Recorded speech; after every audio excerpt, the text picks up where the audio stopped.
Now or not. With that, we are live.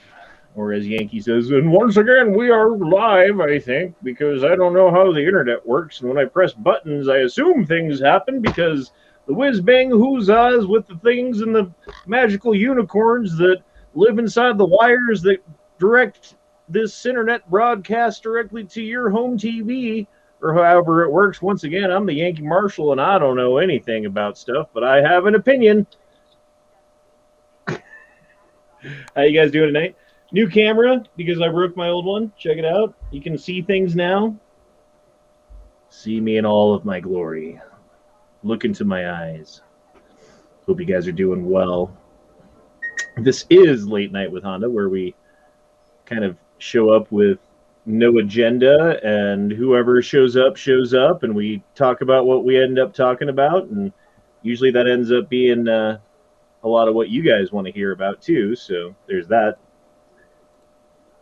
But yeah, it doesn't seem like we have a lot of people watching yet. I don't know if YouTube is having trouble sending out the links. I don't know if you guys got a link. Did you guys get? You're sub to me, yeah? Yeah, I got a link. I mean, you got the notification and everything. All right, Yeah. whatever. That's fine. I guess everyone's busy. Busy. It's fucking spring break, and actually taking the kids up to the mountains tomorrow. So I will not be doing the gay frog chat tomorrow night. We're going up to the mountains on Sunday and Monday, and coming back on Tuesday. So it'll be pretty cool though. Get the kids some ski lessons. It was part of their God, it's been Christmas. It was their Christmas present that my brother-in-law said that he would give them free ski lessons, and he lives up in the mountains, so we could just stay there for 2 nights or whatever. Oh, it said for 11 p.m. Oh, well, maybe I said it incorrectly because I seriously meant to do it for 9 p.m. my time. But it's whatever. People will catch up. People will be clued in.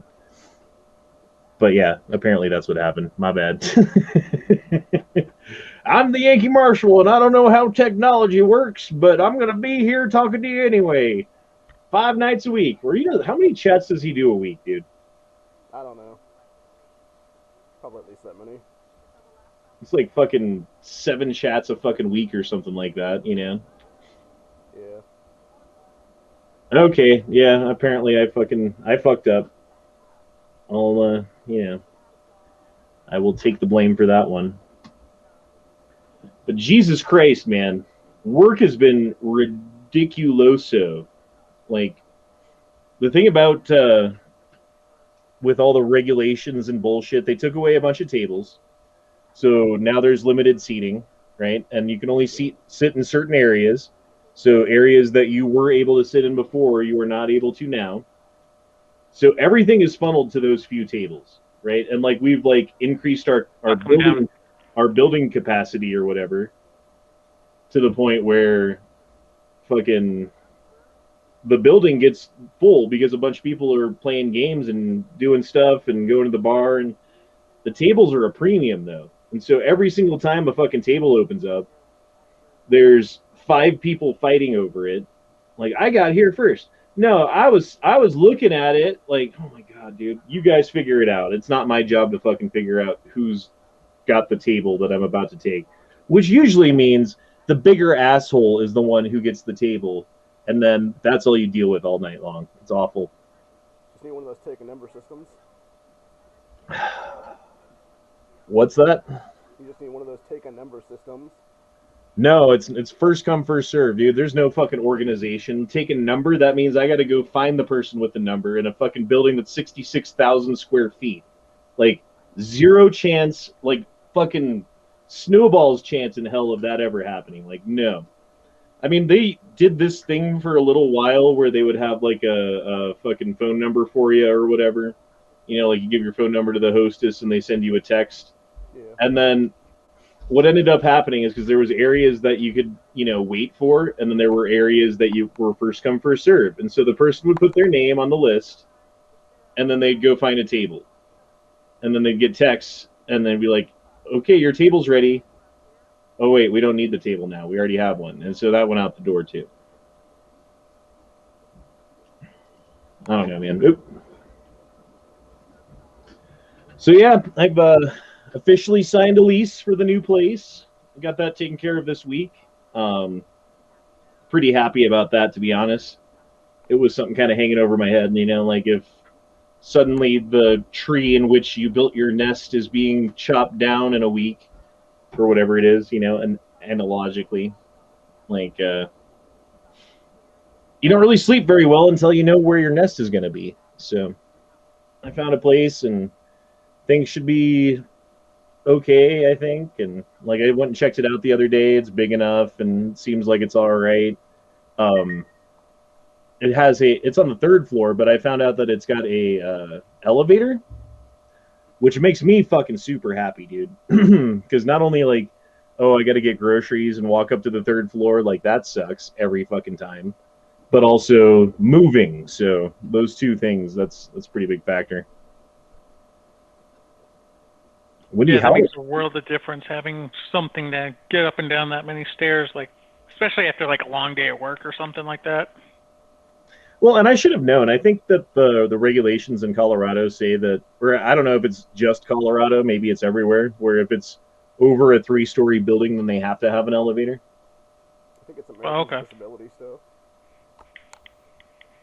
Yeah, I don't think there's many buildings that I've ever seen that are above 3 stories that don't have an elevator. You know what I mean? I don't. Maybe I have. I can't remember. I just think of like out here, at least there's a couple apartment complexes and stuff that sometimes I'll do deliveries to, and I hate it when I look at the app and it's like apartment number 304. So I'm like, fuck, that means I have to climb to the third floor, especially if it's like an 80-something degree day. It's like, oh, that sucks. Yeah, dude, but I got all these like cool pictures in my head about how to set it up. I'm gonna get loft beds for the kids, and I talked to them about it, and they like the idea. And then we can basically, I don't know, there's a ceiling fan in a certain spot that is inconvenient for loft beds in the living room, which is going to be their bedroom in effect because it's a 1-bedroom apartment, but they're only there a couple of days a week.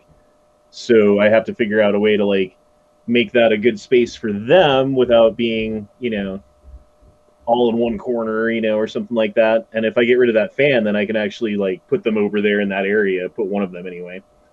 And then that'll be like a perfect little spot for him. And then the other one can be on the other side of the living room. And then, I don't know, maybe go to Goodwill and get like a little love seat, 2-seater couch or something. And then have the TV set up with a couch right there. And that'd be pretty cool. And then that's the living room. I mean, kitchen's the kitchen, but I'll actually have my own kitchen, which is fucking way better than sharing one. And then fucking I'll have my own bedroom and I can shut the door and do my live chats, and I'll have all my stuff in my room and my bed, and it'll basically just be my bed and my computer and like my gun safe and shit like that.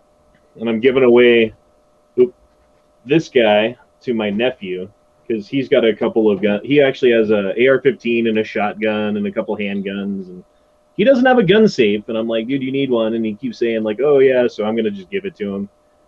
Like I don't really know if I'll have enough space for everything, and I can fit everything in the big one. So like it'll be tight, but at least it'll be all right. Yeah, for sure. Windy Howler got a strip lower for $60. That's a pretty good deal for the now times. Yeah, I used to be able to get the one shop I went to back in like 2018, 2019, for like 50 a piece or something. Yeah, I mean they were going for like 40 for a little while when you couldn't fucking give them away, like I think that was about as low as they got was $40. Yes, and I did get a new camera, Matthias, because I needed one. My foot got caught on the cord of the last one and yanked on it, and it stopped working, and that's why there hasn't been a camera on my chats for a couple of weeks, or at least a week and a half or something like that. So I made money today and this week at work, so I figured I could splurge and get a camera, and if I'm going to get one, I might as well get one that's nice, at least nice enough. It wasn't like a super expensive camera or anything. It was $100, but yeah, man, work's been nuts, but it's been good for the pocketbook, I suppose. But it's been stressful as hell, dude. Like last night, check this out. We ran out of chicken strips. We ran out of buffalo wings. We ran out of kids' hamburgers. We ran out of ribs. We ran out of cheesecake. We ran out of French fries. That was the big pain in the ass because now everything that you order has to come with something else. And then, like, every table you go up to, like, you got to give them that speech before they even look at the menu, because otherwise you're gonna have a problem. And it's not my, it's no one's fault. Oh, good. I was gonna say that must be tough for people with kids because chicken strips, hamburgers, and French fries are like the staples. Yeah. Yeah, and we almost ran out of mac and cheese because everyone is getting mac and cheese for their side instead of fries, And like they ran out of pre-prepared mashed potatoes. They had to go into the fridge and grab like the pan of it out and start heating it up. Like it was bad, dude. Everything was like food times were running like 30, 35 minutes. So like when you order your food and it takes 35 minutes to get to the fucking table.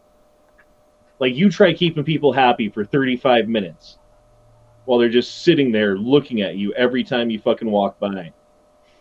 Simple. You go to every table and you're like, hey, folks, I know it's taken a while, but while you're at it, pull up this YouTube channel, watch a chat, entertain yourself. You might notice the guy on the camera.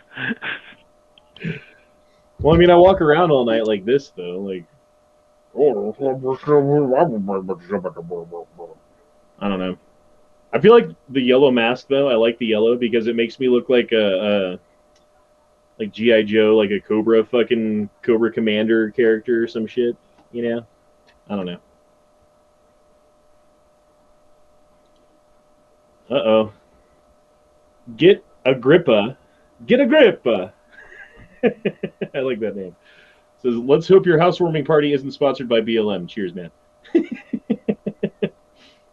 I don't know. It was I did have like a moment where, because like I'd already signed the lease before I checked it out because I knew where this area is, and stuff like that. And like the coolest part about it, in my opinion, is how close it is to the kids' school. Because both the kids, it's weird. Their junior high and high school are attached. They're not like the same school, but they're technically the same building, I guess. You know what I mean? Yeah. And this apartment, they can walk to. It's seriously like 1,000 feet or something like that as a bird flies from my front door to the front door of the high school. So, yeah, dude, like, I'm never driving them to school again when we move in. Unless there's like a foot of snow and school's not canceled. And even then, I'm like, yeah, you can walk. It's good for you. It builds character. But I was thinking, like, okay, and maybe this is, I don't know what to think about this thought. If there's a school shooting at that school, I'm going to be so close to it that I could intervene. I'll be there faster than the police could be, potentially. Isn't that a fucking sick thought to have? As long as you're not the actual shooter they think you are. Like, as long as you're not the active shooter there. Well, then I was thinking, like, okay, fucking police are called, and you really got to do something about that microphone situation, dude. Fucking Jesus Christ. But shooting starts happening. I hear it from my house, right? And fucking, grab some shit and run over there, and I'm there faster than the cops, and the cops show up.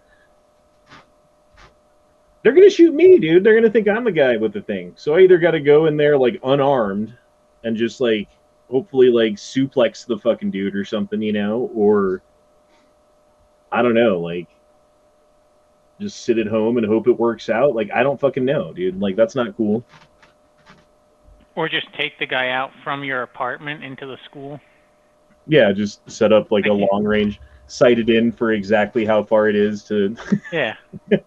I'm sure. Yeah. Sure, that's gonna go over well. I don't even want to say that sentence that I'm thinking in my head right now.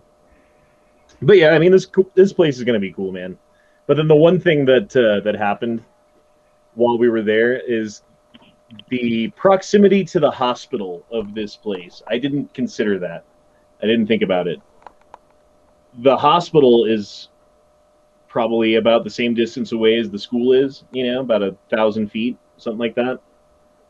And that means sirens are going off. Not constantly, but often enough. And I don't know how disruptive that's going to be.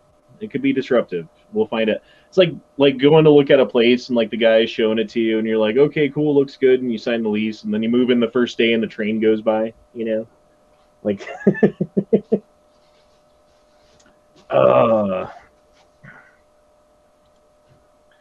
Savage says, a foot of snow gets them a ride. Nah, get them some snowshoes and tell them to send it. Honestly, dude, it's fucking close to the school. And yeah, they're basically never getting a ride to or from school from dad again. And if their mom ever can't pick them up or something, they can just walk to dad's house. They'll have a key. Like, it'll be good in a lot of different ways. And it's more money than the place I'm living at now. Like, this place, you couldn't find a place that's cheaper than this in Colorado, though, honestly. I mean, you'd have to live at home with mom and dad, you know, if you wanted to go cheaper than this. Yeah, that's true. Captain Bastardpar has a great point right here, and I was thinking about this too. Better not have an ND close to a school or in an apartment. I've had an ND. Have you guys ever had one? Thankfully, not yet. Angry, have you had one? Nope. Well, then fuck me. I guess I'm an asshole. Like, well, that's okay. So, yes and no. It's kind of like a weird. So, like, nothing that was my fault, but technically, with that hell one I had, that like to kind of activate on its own. Let's just say, that one kind of ND'd on me just because it.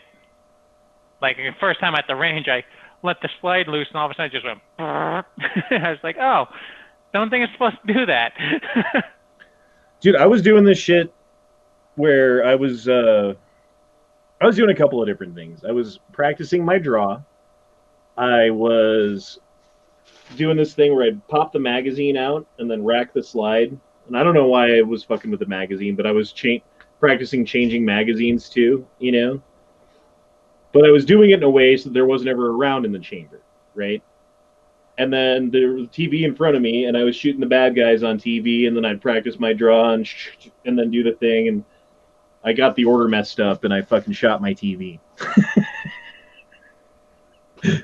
I shot the fuck out of my TV. And it was so unexpected, too. Like, I was just like, boom! Oh my God, oh.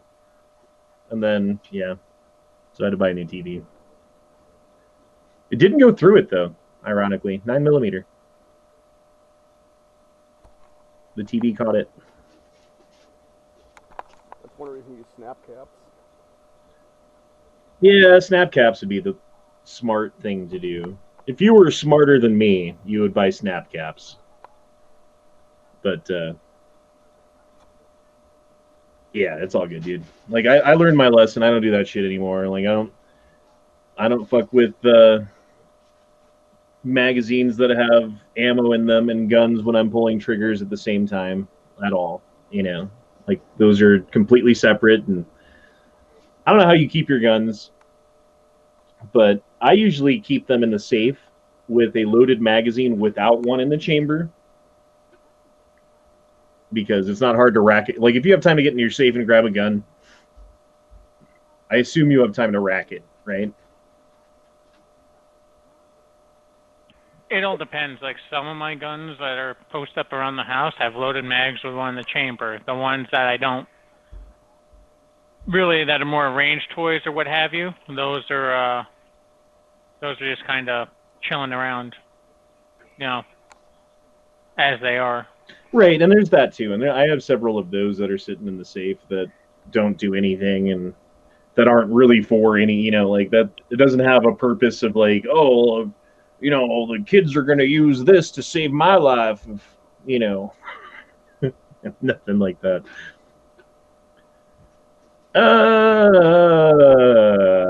Snap caps would be the smart thing to do. Translation, it's the thing Honda would not do. All right, I'm buying some snap caps now, just to prove my intelligence, I guess. You insult my intelligence, that gets me to do things. I don't know. Or telling me that I can't do something. But if there's something I know I can't do, that's different than if you're telling me I can't. You know what I'm saying? It's like, I know I can't gunsmith a gun. So you could be like, oh, Honda, blah, blah, blah, gunsmith a gun. And I'll be like, yeah, shut up. But if you're like, I don't know, you can't wheelie a motorcycle, you're like, fuck you, I can't.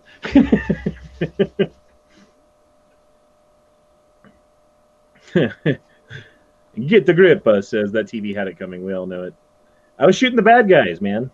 I was shooting the bad guys on the TV. They were in getaway car. Now, did you hit the bad guy on the TV, or did you? And that was miss him? The bullet went exactly where I was aiming. So, well, then. But I don't know. Shooting a gun, and this is why I don't like dry fire practice when I think about it in a way, is because dry fire, there's no recoil at all. It just goes tink, and then you're like, yeah, I held my sights right on where it needed to go. I'm a good shooter. But then you shoot a gun and it's got recoil, and then you shoot 2 rounds, and the third round's like shaky and off, and you know, because you're anticipating the recoil. Like, no, dude, just shoot fucking bullets. I mean, that's not really what dry fire is. More to get used to the flinching of the trigger and stuff like that. I guess. I mean, I see it. Like, it'll never settle for recoil, but I'm not saying it's like pointless. I'm just saying, like, I would rather shoot, I guess.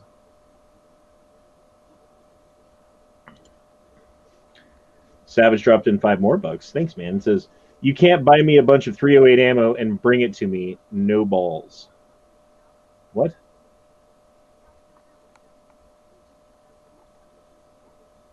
I'm confused. You'll have to explain that one. Where did Matt go? He's coming back, isn't he? He said he'd join tonight. Yeah, he's doing shit for his wife. It's funny how she's like, I'm not saying like where she's going or what she's doing, but she's got like a bug out bag and like 2 guns to bring with her. He said what she was doing and where she was going. Oh, I don't know if he said that on a chat though. You know what I mean? Yeah. Yeah. But yeah, dude, Matt's wife is strapped.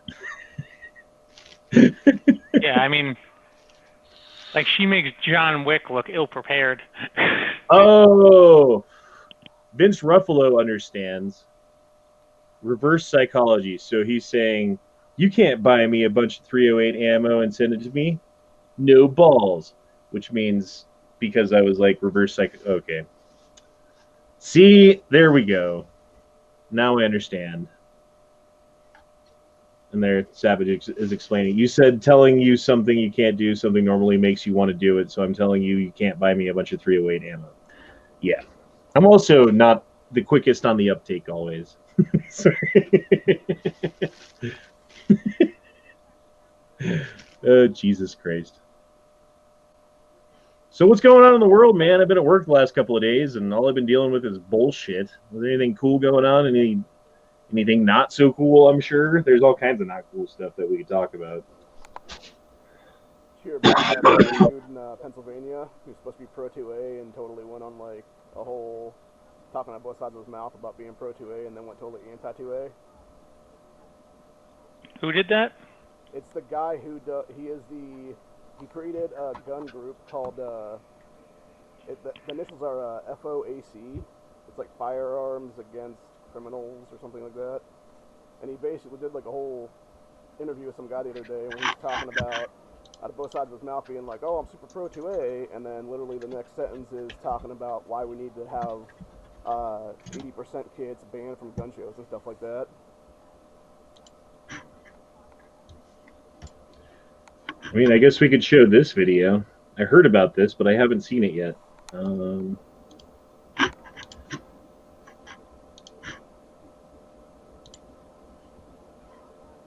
Oh, God damn it.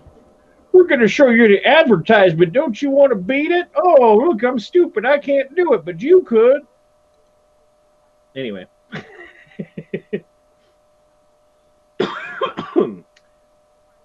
What if Trump did this? What if this was Trump? Look, he looks a little wavy right there. Oop. Oop. Oop. 3 times he fell.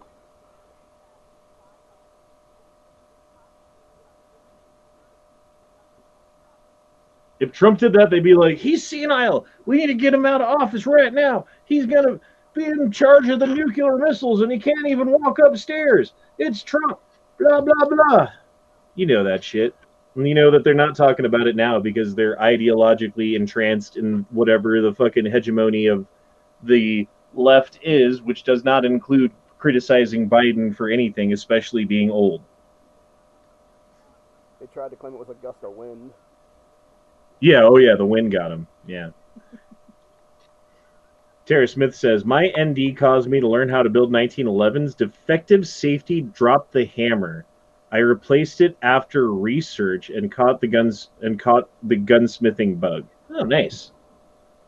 Well, hopefully you're better at it than me. In fact, I know you're better at it than me, so that's awesome. I don't know, like I've built AR-15s, but that's not gunsmithing. That's assembling some parts together, you know.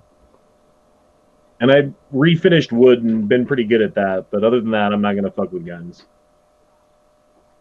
Like, I'll refinish a stock or refinish the grips or something, but nothing else. See, Blazer Dude says, can't hear whoever's talking. No one can hear. Almost cried when I saw how much a place in Buffalo is charging for 308 and 556. Also, joke's on you. I saw that video on Hasty Headlines.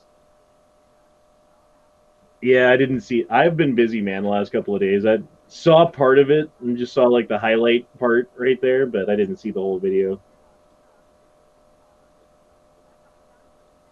Yeah, dude, and fucking 308, you can still find it normal prices here and there. It's just not always in stock. It doesn't seem to have gone up too much in price. Like it was, what, like 50 cents around in the before time, something like that. And I think it's been going for like 70 cents around when you can find it here. But 556, you can't find it. And when you do, it's like 70 cents to $1 around or more. Like, honestly, and then online is just ridiculous.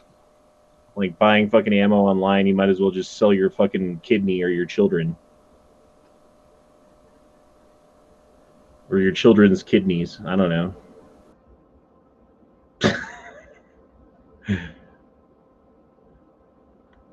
Captain Bastard Par says, no one bring up Mac.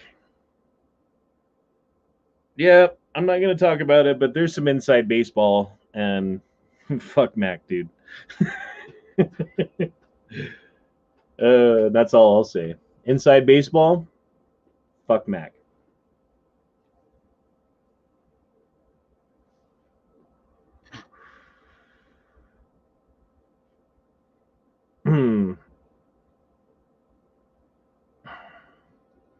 Captain Bastard Par says, I love how no one helped him. Like, he, like, fell down on the stairs 3 times, and everyone's just like, oh, you got it? All right, cool.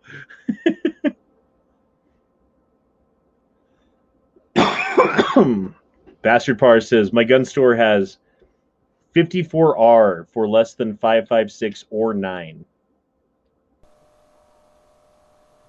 And I haven't seen Bulk Pack 9 anywhere. Like, not in person. And I've been going to fucking Cabela's like every fucking day, dude. Well, not every day, but I've been going like 3 days a week in the morning when I drop kids off to school. It's like perfect time to swing back by Cabela's and wait 10 minutes for them to open and see if they have anything, you know? And it's been drier than fucking Nancy Pelosi's vagina lately.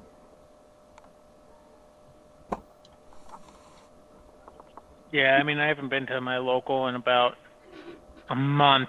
Last time I was there, they had just, like, I think they just got the shipment that day of 9, so they had a bunch of 9 that they were putting out. So I grabbed a couple boxes, but I'm supposed to be going back tomorrow morning to see how things are.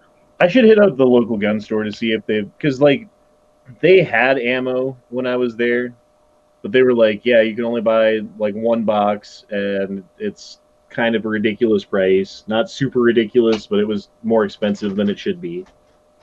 And it was like, fuck me. Savage says, this place was charging $50 for a box of 20 308 and like $25 for 5.56. No talk about Mac. Maybe it will conjure Yankee. It's been a while since we've had Yankee on a chat. You gotta like fucking...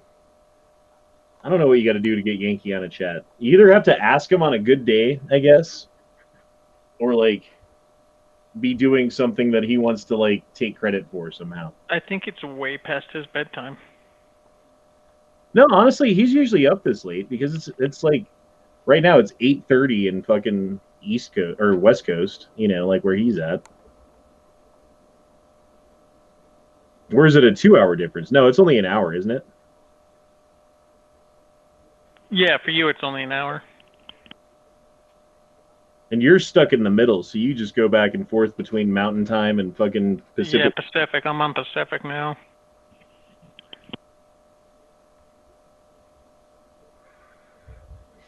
Should I order the barkeep tonight? I would. Why not?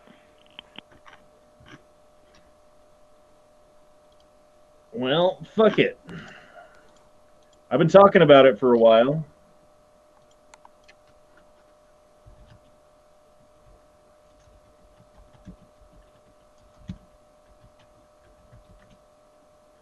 Because I really, really like this little gun, dude. And I want to buy one. Palmetto has them? Really?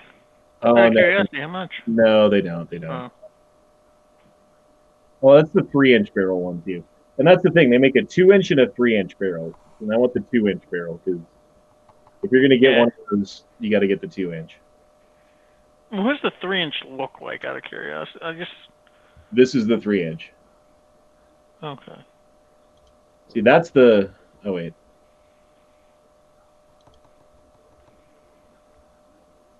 I don't know. There was one that they're calling a barkeep that didn't look like a barkeep. Where, like, side by side, you can tell. Let's go to Gunbroker.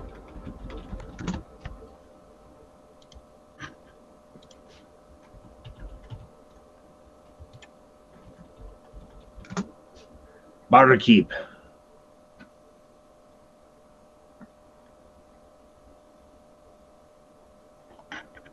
Alright, we're gonna go buy it now. Price low to high. $179 is the cheapest one. And that's the 2-inch barrel. Okay, cool. Savage says, if you want Yankee talk about Bigfoot, puppies, or potential gun tuber drama, those are his weaknesses. You should also get drunk tonight. A man is so sexy. Wait, a man so sexy deserves intoxication. You know what? I need to get a drink in me because this week has been hella stressful. This chair almost just fell over. So fuck it. Cheers, boys. Oh, speaking of which, this night is brought to you by New Amsterdam Vodka, 4 times distilled for her pleasure. You guys drinking tonight? Anything? Nah, I stopped drinking a while ago. I'm not. Yeah. I drank last weekend. All right. Well, I drank last night, so. I spent a lot of money on alcohol last weekend, so I didn't even really get the benefit of it because I was in Pennsylvania, and you have to sit at a seat the entire time. So, kind of sucked. What does sitting at a seat have to do with getting drunk? Because you're not like up moving around, getting the booze run through you. Like you're just sitting there, fucking eating food. Because you have to have food at the table at all times in order to be at a bar. Because bars can't be open, but if they serve food, they can be open. So you have to have food at your table the entire time. So the whole time you're like eating and drinking, eating and drinking. Like you're eating as much as you're drinking, so it just kind of balances out. Oh shit. It's like I thought this was enter your area code or whatever. Not area code, your zip code. It's like number of items that you're trying to order. Shipping cost $2.8 million. No, we just want to buy one. $35. Okay.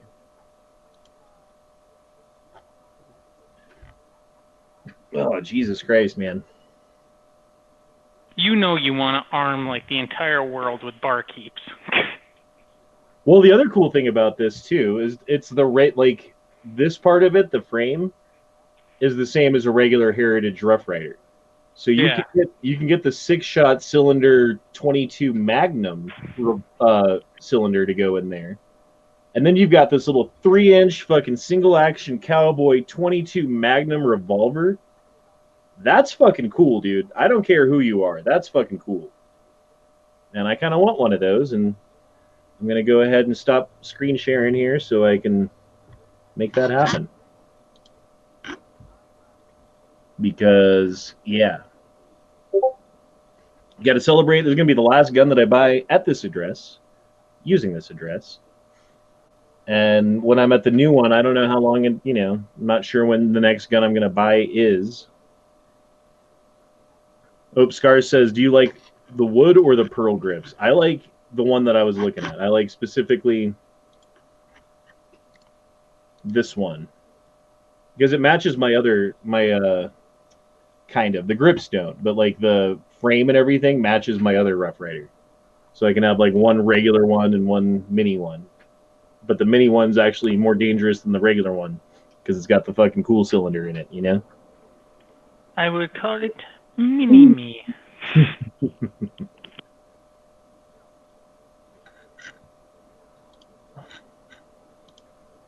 What is this?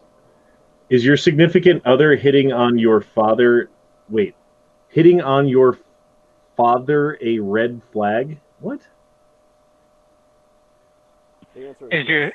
I think they're asking the question, if your significant other was hitting on your father, would you consider that a red flag? Oh. Maybe she's just trying to be nice. She's not actually hitting on him. She just wants him to like her, and that's her way of doing it. Or maybe she's a fucking crazy bitch. I don't know. If that's the only red flag, then that's probably not a red flag. You know what I mean? She's just being nice to him. Unless she keeps like touching his thigh and shit, and that's kind of weird. Captain Bastard Par says yes. Scars says yes.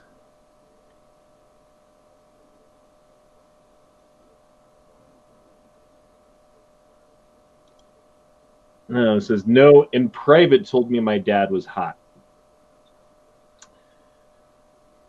Maybe that was trying. I don't know. I'm trying to explain it away, but maybe that's like trying to fucking be like, oh yeah, your dad's hot, so you're gonna be hot when you're old, you know? So I'm. That's what I was thinking, but maybe it's again. I don't know. If that's the only thing, like if that's the only red flag, then like take it for what it's worth.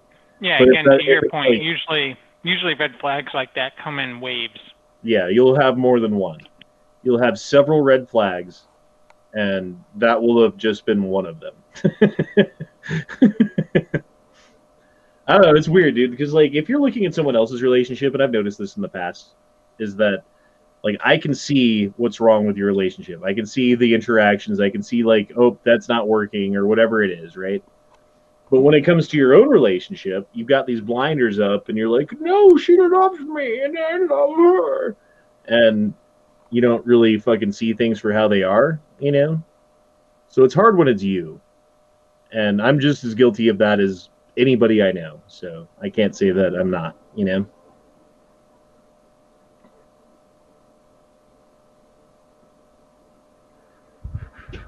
DM Faust says, meh, I told my wife her mom was hot, but it was to annoy her. That's funny. See, and it could be that too. Like, she could just be fucking with you for fun. I don't know. Like, I don't know in what context that came up. I don't know if she was like, you know what I mean? Like, maybe it is a red flag. Maybe it is. It just depends.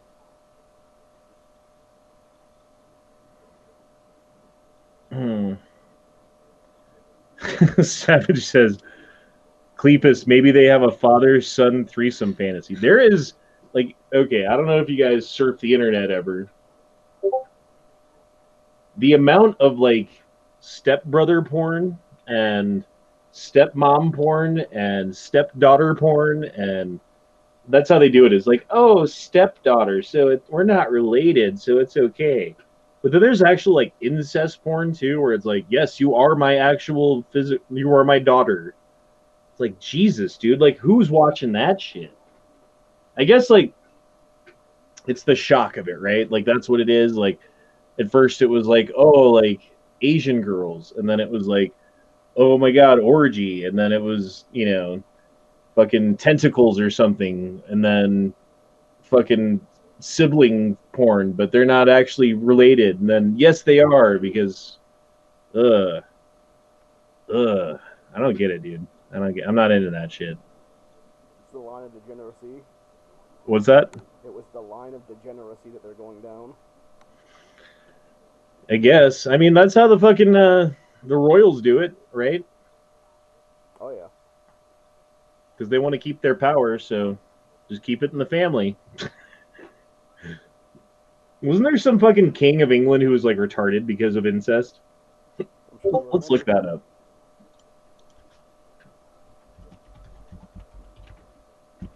Does everyone count, or?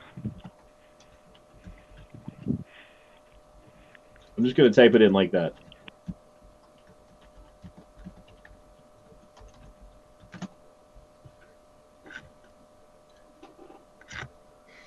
Let's see. Hold on. Why was King Henry VIII so weird? According to Disney Pictures, Princess Charming, handsome man, blah, blah, blah, blah. I think he was the one that, like, killed a bunch of his wives and shit. Yeah.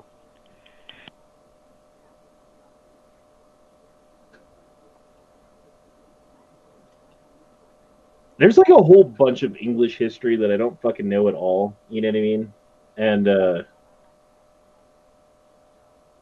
I don't know. Like, if you're from Colorado, for instance, right? Like, I know Colorado history. I know Zebulon Pike first discovered Pikes Peak, and he got to the base of it, planning to climb it, and decided that he wasn't going to even attempt it, and said publicly that no one will ever get to the top of Pikes Peak. And today there's a fucking race to the top, right? Like the Pikes Peak International. And yeah, like someone from England wouldn't know anything about that. But someone from England would know, like, King Henry VIII did this, this, and this, and fucking blah, blah, blah. I'm Henry VIII, I am. Henry VIII, I am.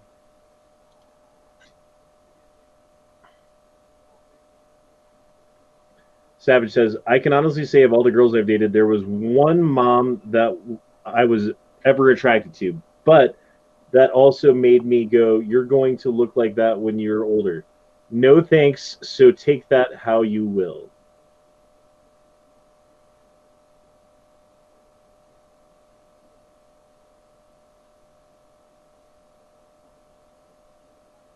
I don't know, because you could have, like, the daughter that looks like Christina Aguilera, right? And the mom that looks like Jabba the Hutt. And, like, yes, she looks like Christina Aguilera now, but she's going to look like Jabba the Hutt later, right? Or you could have the mom that looks like, I don't know, like has been fucking Jennifer Lopez or something, you know? Like, it could be worse. also got to think that person is also half of someone else, with the father making up the other half. Well, yeah, but there's dominant genes and there's recessive. Like sometimes you see like a mom and daughter, and you're like, oh, like they look exactly the fucking same, dude. Like you are like the mini me.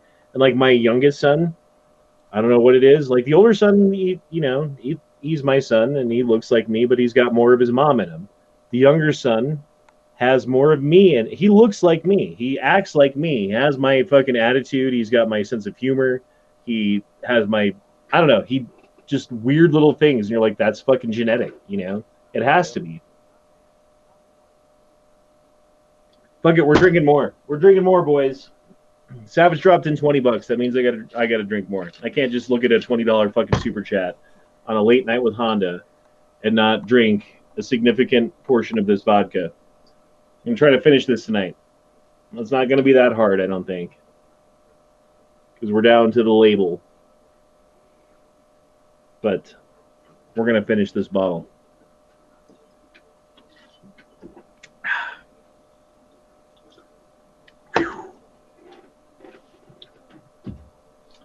Yeah, new camera, man. I think it looks fucking great. This looks way better than that shitty fucking...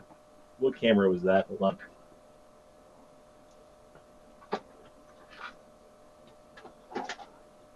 on. This fucking thing.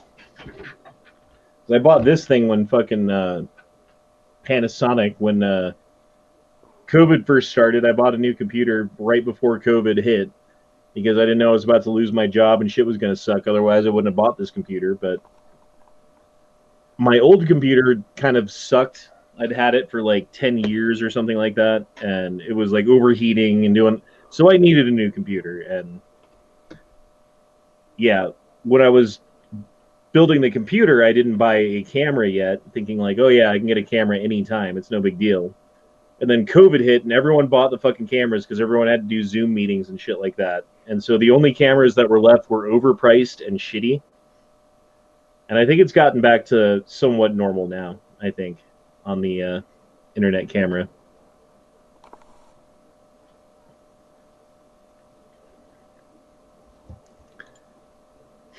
We are pumping your liver because I got my tax return and stimmy and a paycheck sitting in my account right now.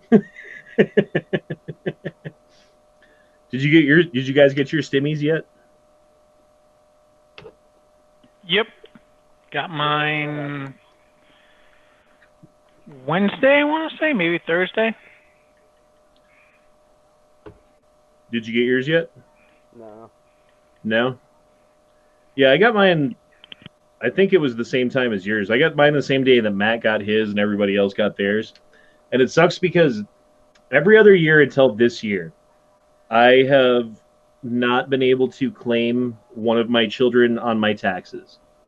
Not even one. Even though there's 2 children and I take care of them half of the time, my ex has been a continual bitch and not allowed me to do that. And this year, I argued and argued and argued until she just relented and I won. And basically, I've got one kid until he turns 18. And it's the younger one, so I've got him for the next, 5 years, right? And I claimed him on my taxes, but I only got the 1,400. I didn't get the 28. I didn't get times 2 because I guess I didn't get it in time, or I don't know what happened. But yeah, man, fucking, it's all good. Shit's fine. We're good, man. Things are looking up. Doing all right. I'm getting good grades. The future's so bright, I gotta wear shades. Am I the only one who thinks that's funny? Fuck off. Go fuck yourselves. It would have been funnier if you had sunglasses to put on right after. If I had some shades right now, I don't, though. I think I've got safety glasses. I've got some goggles over there. Ah, my eyes! The goggles do nothing.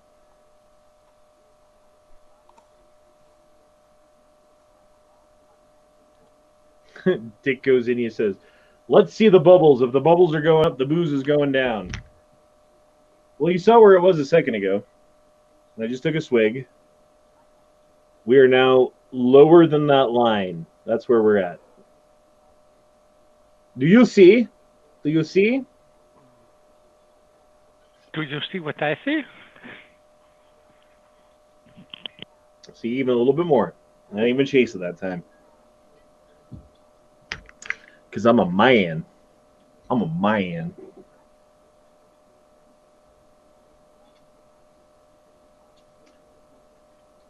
So are things getting back to normal in the areas that you guys are in?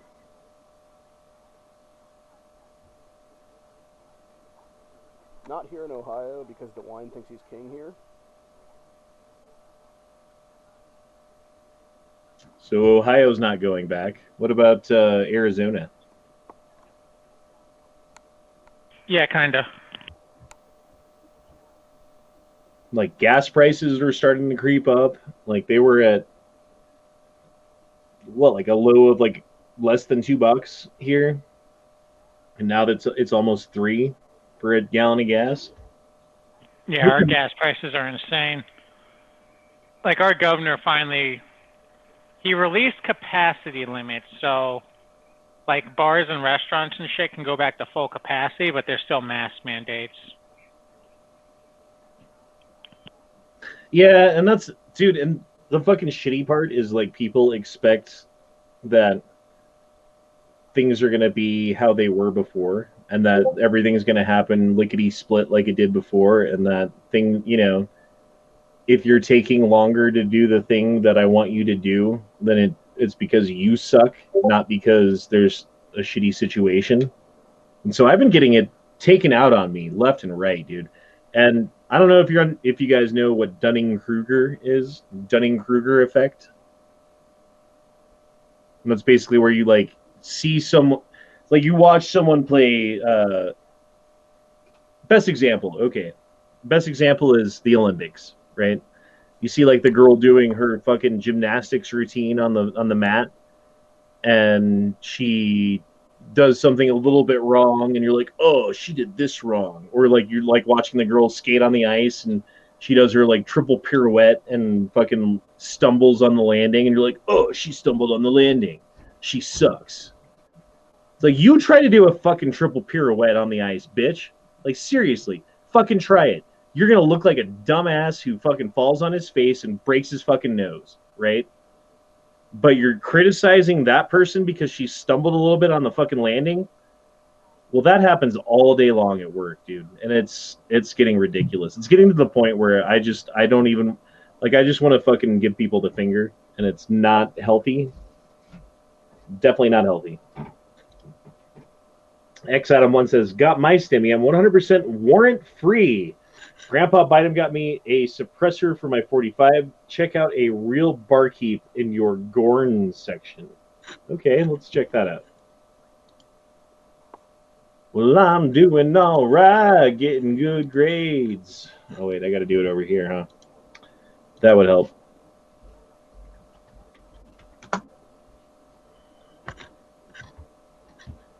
Gorn. My Gorn section? I call it Pew Pew. Oh, we should go through that. Dude, we need to go through that. Holy fuck. Oh, man, we got to go through Gorn tonight. All right, we're going backwards from here at some point. Oh, you got the 16-inch and the fucking... Oh, that's fucking awesome, dude. Oh, my God. Oh, 2 thumbs up. The only thing you're missing is the Heritage Rough Rider carbine. You know, the fucking... It's the 16-inch barrel one, exactly like you have right there, but it's got a stock on it. And that, in my opinion, would be the complete set. But you've got 2/3 of it, which is 1/3 better than I'm doing right now. So congratulations. That's awesome. I fucking love it. I fucking love it. I fucking love it. That makes me smile. Look at this. You're making me smile. Look at that. I like it. I like it.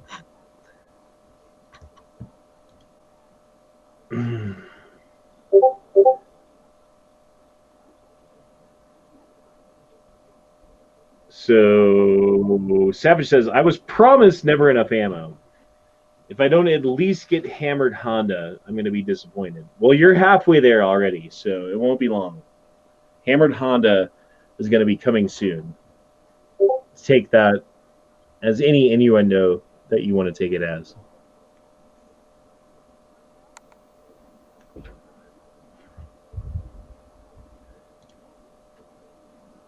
Savage also says gas is a little over $3 at the moment. Still masks everywhere.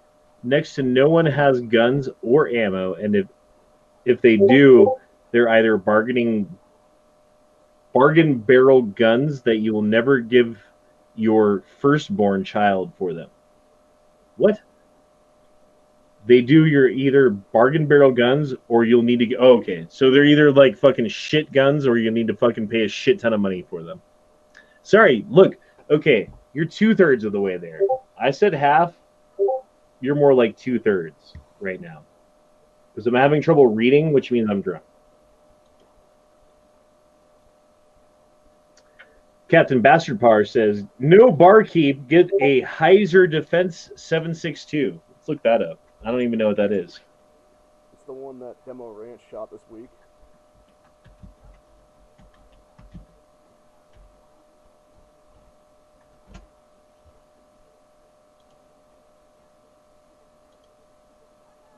Oh, this fucking thing, dude. And it shoots 7.6239. Oh my god. Dear Lord. How much velocity does a 7.6239 get out of a fucking 2-inch barrel? Not enough to go through a whole lot of butter.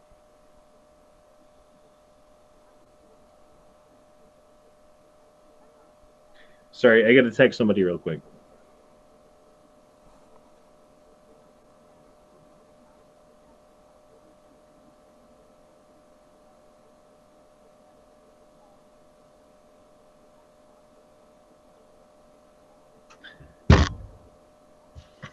I don't know, man. I don't think I would like to shoot that thing. Maybe it would be cool. But that looks like that would hurt to shoot. Am I wrong? Oh no, it definitely would hurt to shoot it. And it would be a giant fucking fireball. That would be cool. Like the fireball out of that thing would be cool. But yeah. Like, what if you actually used one of those things in a self-defense situation? And the way it works in America these days, which sucks, is that if you have to defend your life in whatever situation it is, you're going to end up in court. You're going to have to stand in front of a judge and explain your circumstances, your choices, your choice in weapon, right? And they're going to say, Mr. Honda, why did you pick the Heiser Pocket AK pistol? And then you're going to go to jail. Yeah, depending on the state. I almost don't, unless you're in Oklahoma or Texas, I don't think it matters what state. I mean, it depends if you have stand your ground laws or not.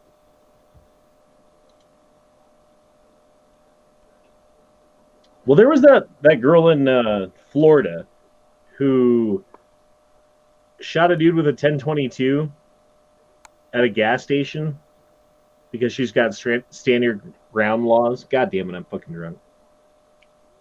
It happened. I got drunk. And there was a big hoo-ha over what she did. And, oh, she could have left, but wait, there's stand your ground laws. And she ended up getting acquitted, right? So, yeah, maybe you have a point. But still, they do look at things, weird things like, what was the caliber that you decided to use? What was the gun that you decided to use?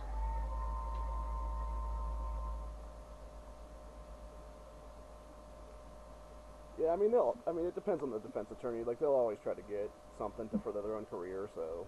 Dude, they even look at, like if you have that little backstrap thing that's got, like, a fucking Punisher symbol on it, you know? It's got that thing on it. They're like, oh, well, he was trying to kill people because he wants to be like the Punisher. And we're going to put him in jail now. Like, fucking goddamn it, dude. Would you look at the facts of the case rather than, like, the implement that he used? And that's the thing that I'm sick of, dude. People keep going after the implement rather than focusing on, like, mental health in this country or, like, any of the other fucking... That's the main one. But, like, any of the other things that contribute to having issues where people probably shouldn't have a gun, you know? And, like, I will honestly say that. There are people who probably shouldn't have a gun. but how do you differentiate that person from everybody else? And like, okay, well, like I want to be lazy about it, so we're going to create this blanket law that goes over everybody and doesn't matter who you are because it's just a blanket law, and then no one can get that gun, and so we're going to mitigate that fucking situation. I don't know, dude. Like, things are fucked up, and people are not looking at things. It's the path of least resistance. It's like water going down the hill, and what's going to end up happening is we're going to end up with this Grand Canyon because the water kept going through the path of least resistance and cutting away and cutting away and cutting away at the rock until we have this chasm that we are all inside because... And I don't know how to fucking fight against that. I don't know how to fucking, change that from where it's going to where it needs to be. And even if it goes to where it needs to be, that's kind of a scary situation in a way if you think about it, right? Like, what if shit hits the fan and everyone's got a gun and 99% of people don't have enough food? That's a scary fucking thought. I don't know if everybody's thought about that, but I've thought about that. It's been one of my worst case scenarios for a while, and I think you will see a rise of cannibalism if that be the case. Well, the thing about it is, like, okay, the first round of people, you're just going to shoot the fucking dumb fucks who fucking wander into your yard and are trying to steal your shit, right? But at some point, those people, the dumb fucks, are going to be rooted out. And the people who were left are going to be those people who were, like, really, really, really good at storming the castle, at finding your weaknesses, at getting past your defenses, at getting into your house and fucking you.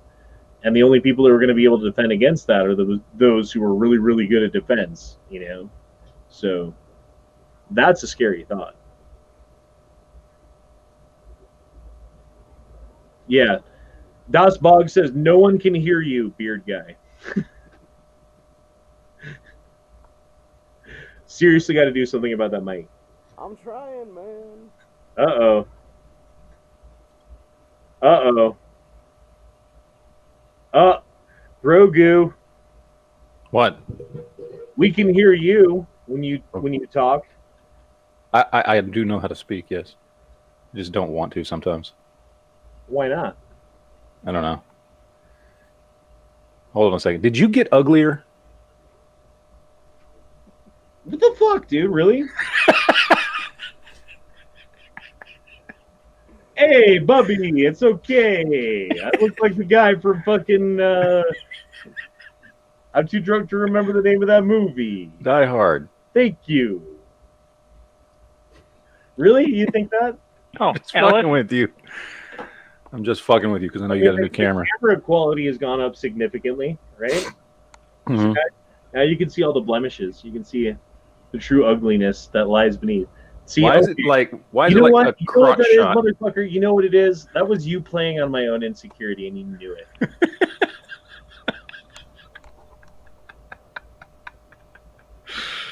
All right, nice strike.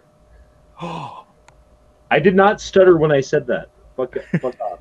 Oh, I stuttered! Oh no!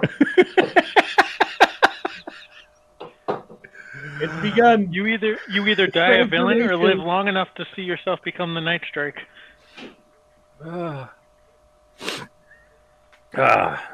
Anyway. How dude, that was like the longest shit you've ever taken. What are you talking about? Okay, so last time I talked to you, I know, and then I came back, played some more games, and then fucking left because I had to help my wife book a hotel for her trip to Houston. So that's what I've been doing. The last words you said to me was like, I have to take a shit, I'll be right back. Yeah, and then you left while I was gone and weren't there when I came back. Because you took such a long shit that I had to start a chat in the middle of it. Do you ever do like the full coil? Oh, of course. You stand up and you're proud of your work. You almost don't want to flush it. You want to. Sometimes you're just like, damn, that's huge. You want to leave it for other people to look at. Is what you want to do.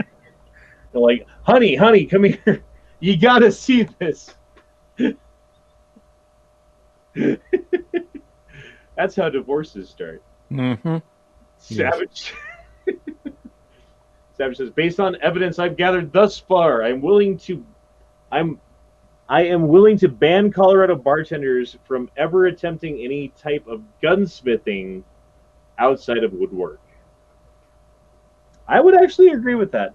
I would be on board with that, Bill. But that would restrict others. Maybe there's another bartender who likes guns who is good at gunsmithing and lives in Colorado.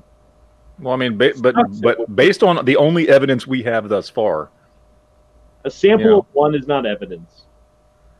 I mean, just saying, it's suspicious. Tara says, look up Charles II of Spain. We were looking up retarded monarchs because of inbreeding.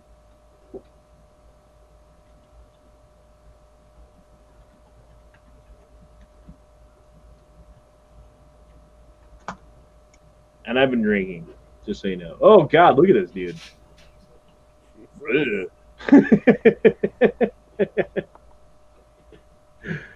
That guy would not have a chat, I don't think. You know what you need to look up? Look up Prince Charles the 30th. What? Prince Charles the 30th. It's Prince Charles, and then just put in Prince Charles, and then just put the Roman numerals for 30.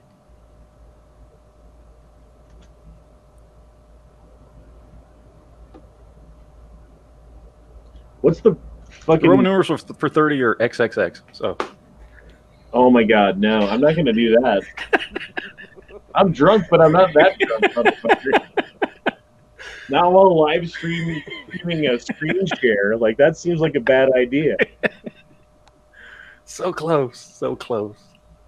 You almost had me, but I was too drunk to remember how to do 30 and Roman numerals. I'm sure there is some shit that would show up, isn't there? There would be some shit. Let's be honest. There's got to be.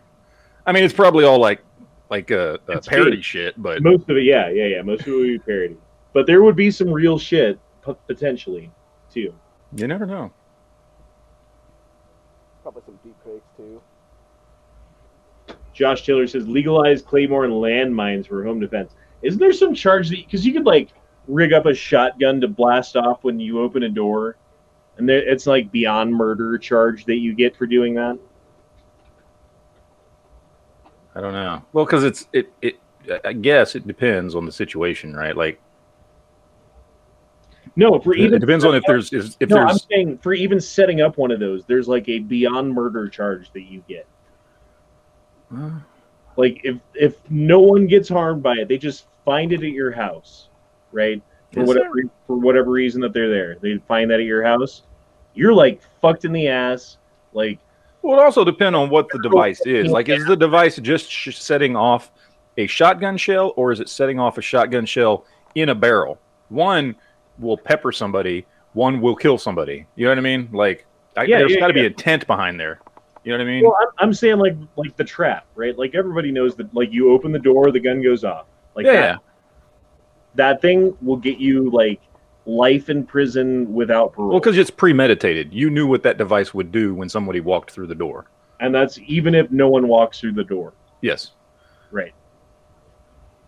All right. Glad we established that. So, new home defense method. Never mind. Dude, I'm so excited to move into this new place. I'm so excited to be there and just like have my own fucking place, you know? I don't know. It's been so long since I've had my own apartment that I almost forgot what it's like to have privacy and my own space. And I don't know, like where one of my kids sleeps at night, it's kind of out in the hallway right there. Like there's my door, and then outside of that is his bed. And like 3 o'clock in the morning, someone will be like, "Oh, I want a snack," and they have to like walk by his bed. I don't like that, dude. Yeah.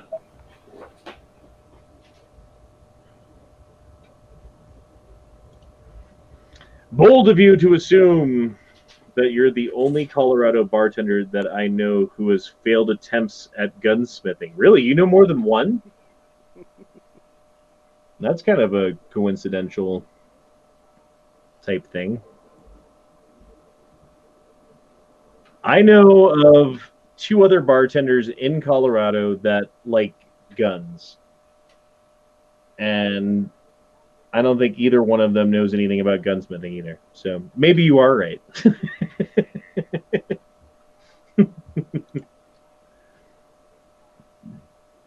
Set traps, highly illegal, even non-lethal, says Ghost Shadow. Yeah, that's not something you should do. But what if the zombies are attacking? Wouldn't it be good to have like a shotgun trap for a zombie? Yes. Dude, we've been playing World War Z, the video game. 2 thumbs up. I really like that game. I like it as much as Left 4 Dead, honestly. My only issue with it is I'm not a fan of third person shit. Yeah. That's my only issue with it. It's not bad though. Like it's not like that. Like you were talking about how sometimes in a third person game when you like swing around, the whole world like swings around with you. Yeah. No, it's definitely better. They've done it well. And it makes you feel I don't know, like disoriented or even sick sometimes if you have like the full screen version, you know, you're seeing that's all you see, that'll make you sick. Yeah, I agree with that, but it doesn't do that to me.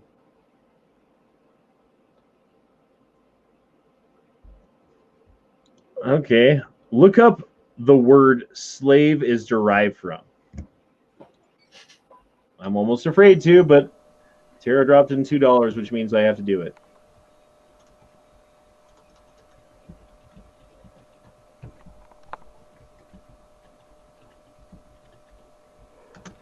What is the word slave derived? The term slave has its origins in the word Slav. The Slavs who inhabited a large part of Eastern Europe were taken as slaves by the Muslims of Spain during the 9th century AD. Slavery was broadly be described as the ownership and buying, selling of blah, blah, blah. Yeah, I actually knew that. I'm actually half from Slavic countries. We spent more time as slaves in basically Roman times than Africans ever did. But, you know, where's my reparations, Rome? Motherfuckers. If zombies are broke as shit, they can't pay you. Yeah, for sure. I want some pasta, all right? Send me some fucking pizza. If zombies are attacking, I think it's safe to say that most laws are pretty much all of them are out the fucking window, Honda. Yeah, that's why I said it like that, because exactly. That's where you bust out your golf ball, launch your suppressor, and your, you know, whatever else you got. Do you guys have any, like, zombie plans? I'm sure you do. What would you do if the zombies attacked you? Would you stay in place, or would you have a second place to go to? And if so, how would you get there?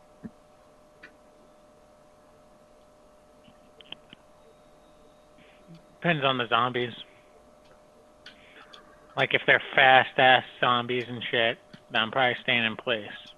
World War Z zombies. Staying in place? Yeah.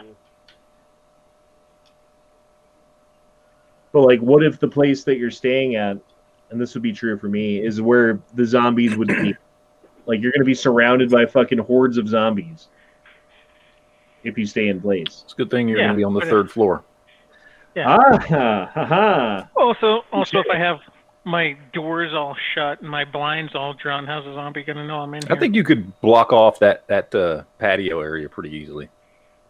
Well, there's one door that you can get in, and one window that you can. The other window is like sheer cliff to get there, right? You would need like a horde of zombies to build up at the base of it and make like a human fucking like pyramid to get to the window. Oh, like they do in World War Z. Right, but in that case, I could just sit at the window and be like, pop, pop, pop, pop, pop, pop, pop, pop, you know? Fair. Oh, by the way, Matt, I am ordering that Heritage Rough Rider right now. Oh, nice. $179, and I think it was $35 for shipping, so... Where at? Gunbroker. Oh, nice. I don't know if anyone knows where to get one cheaper than that, but I do want to get the 22 mag cylinder to go with it. Yeah, you have to order that directly from them on Heritage, their website. but it's $30 and it's free shipping.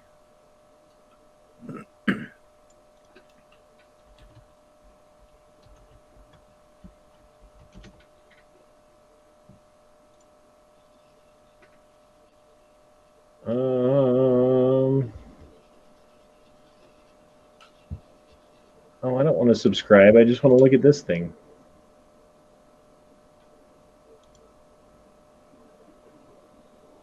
So 22. Okay, yeah, $30.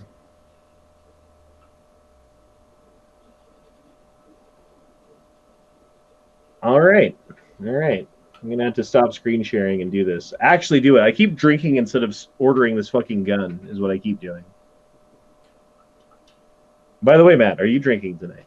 Well, not at the moment, but I will be. Yes, I.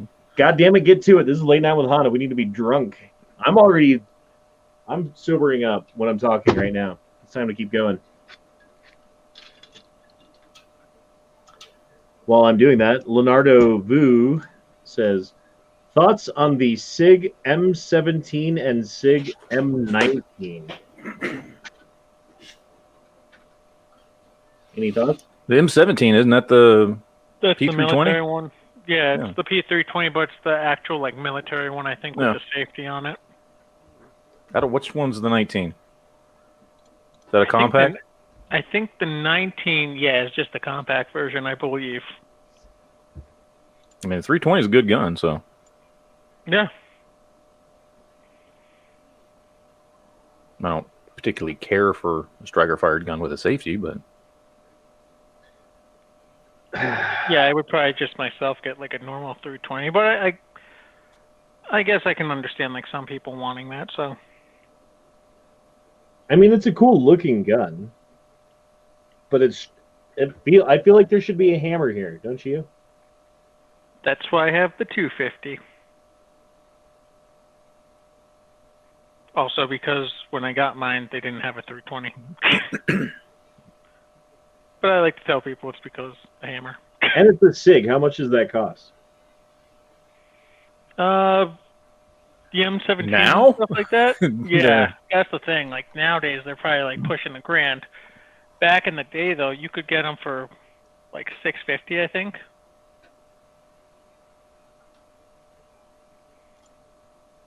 I mean, for They were like- $650, I would say yes. For $1,000, I would say I would rather have a Canic.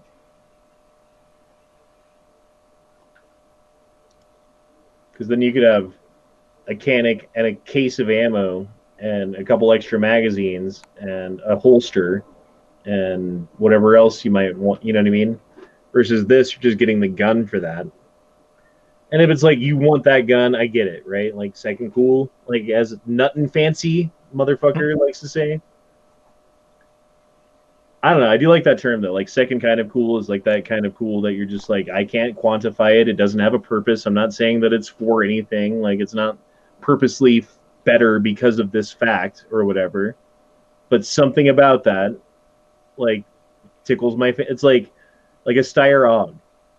And the AR-15 is a better weapon in basically every way, right? But a Steyr AUG is fucking cool. yeah, AUGs are the only bullpups I even like. I'm not a bullpup fan, but that's just a cool gun. Yeah. Probably because it was the gun used by every bad guy and terrorist in every 80s action movie I grew up watching. You know?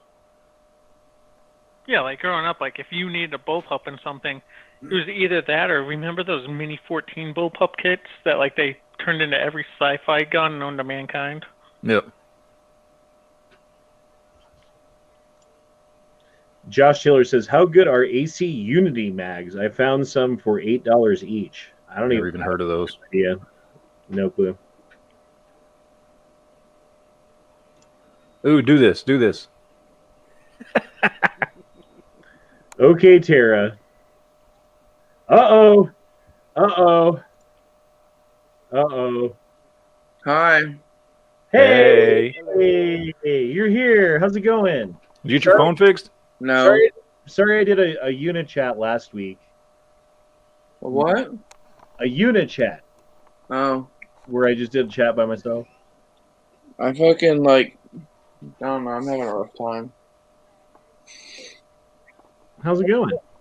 It's not good. What happened? My phone was completely destroyed. There's a giant fucking hole in my wall. Like, I don't know. Wait, why do you have a giant hole in your wall? Rather not talk about it, but I don't know. Like, my car got hit on the side of the fucking road while it was parked in front of my house. Like, the last week and a half or so has not been fucking good. Basically, everything I love is broken or fucked up, and I kind of want to kill myself. So, yeah, I'm not feeling very good right now. But I'm here. Oh, better off here than anywhere else. Yeah. I went to a gun show today and I looked around and I found some stuff, but That's cool. I didn't Any get any good deals out there? I've bought like 500 rounds of Chinese steel core 7.62 at 39 for $120 on stripper clips. Couldn't believe that. Like, That's a good deal, especially for now times. yeah. I bought a couple of Maytech rear sights for $40 each. That's feel like your good. gun Because show- getting I those feel things like- online costs about 50 or 60 now. They've Yeah. gone up. I feel like your gun shows are so much better than mine. I'm gonna go back tomorrow, but like I'm gonna have to order shit online, I think, because I couldn't even find some of the stuff that I wanted out there. And like I was walking with Dakota, and like she was trying to like look at everything too, and like not that it's counterproductive, but it's a little counterproductive showing someone around a gun show for the first time while also shopping for shit. Oh yeah, that's totally counterproductive because you're looking, you're scanning is what you're Yeah. doing, and she's fucking like, What's what's this thing? Yeah. It's like you're looking for the chair in the middle of the room, and she's looking at the fucking particles on the carpet, you know? Yeah. So that's all good though. It's fun. I like going to gun shows, but the gun shows in Colorado are they're a joke. Like they have some cool stuff there, but if you're going there looking for a deal, good luck. Like they're not trying to give you a deal. Like they're like Ferengi selling fucking guns at a market, you know? Oh, it's totally like the Ferengi. Like, yeah. I was telling her, like, she had some money and was talking about buying stuff out there. And I'm like, don't fucking buy anything. Like, unless I specifically am like, oh, you should buy this, don't buy it. Because, like, 99.9% of the shit at a gun show is not a good deal. Yeah. And That's it's like tough, mine, dude. like, Because you got to spend money to even, like, you have to drive to get there, right? So it's like, for me, it's like 45 minutes away from my house is where they do. It's like northern Denver is where they do the gun shows, and then you got to spend like $5 to park because they charge you for parking for some reason, and then like fucking $20 to get in or $10 to get in or whatever. So you're spending like $30 just to fucking go to the gun show. Yeah, we spent $28 just to go. Right. And then you're like, well, we got to find something. I'm already invested at this point. If I don't go home with something, I'm like wasting time and money, you know? Yeah, we sold a couple of things there, those that kind of offset that. That J.C. Higgins bolt action shotgun, I fucking sold out the gun show. I made like fucking $150 just cutting the barrel off that fucking thing. did I drop out or did someone else drop out? I don't know. Ghost Shadow says it could be worse. You could be married to Pelosi and have to see her nude. I think if you're married to Pelosi, you don't have to see her nude. Yeah, I think probably that's not. part of the deal.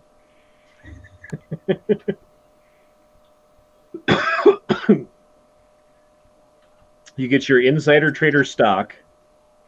You get absolved of your child pornography on your computer, and you don't have to see Nancy Pelosi naked. That's what the deal is.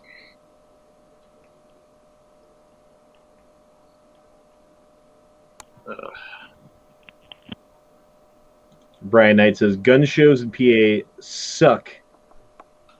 Suck it all overpriced shit. Yeah, dude. I can't speak to everywhere in PA, but like when I lived up in Scranton, we used to have a local one, and it was really hit or miss. Like sometimes you'd go and there was deals to be had. Other times you go and it was all just shops that just packed. It was like, if it wasn't a local FFL shop, it was like a guy selling jerky or like someone selling like, I don't know, pieces of wood with like pictures carved into it, and then like someone was selling mittens, and then like bath fitters was there. Like, hey man, don't talk shit about the jerky people. I bought $20 in jerky out there. oh, so have I. So have I. But it's like, it What was wasn't that? what I meant to go to the gun show for. What was that dude's name from Ruby Ridge? What's his name? I don't remember. I've met that guy at a gun show. He was like signing AKs and fucking Mini 14s. I didn't meet him. I saw him. Okay, like okay, difference. Great. So like I can see Honda like, come sign my AK, and he's like, no. Yeah, I'm not signing that abomination.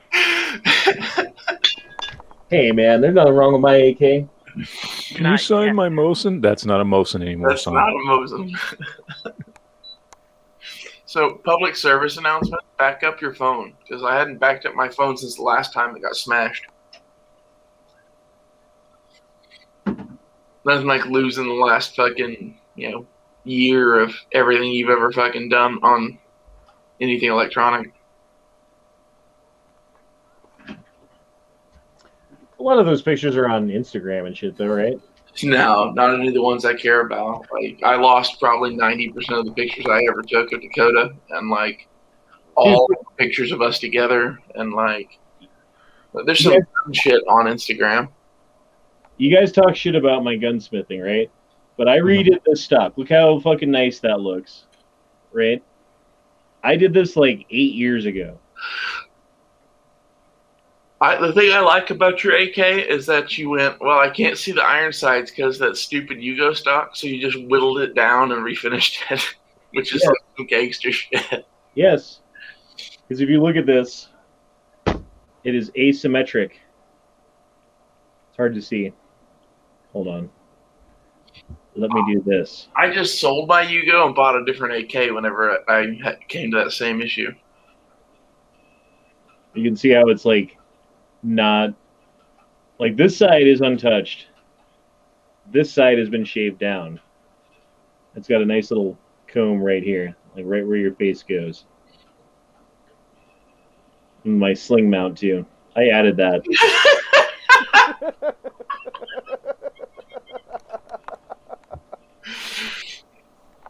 It works. Dude, it fits right underneath your hand. No problem. It looks like some like Mad Max Home Depot shit. Hell yeah, it is. I think it's decking parts or some shit. I don't fucking. Yeah.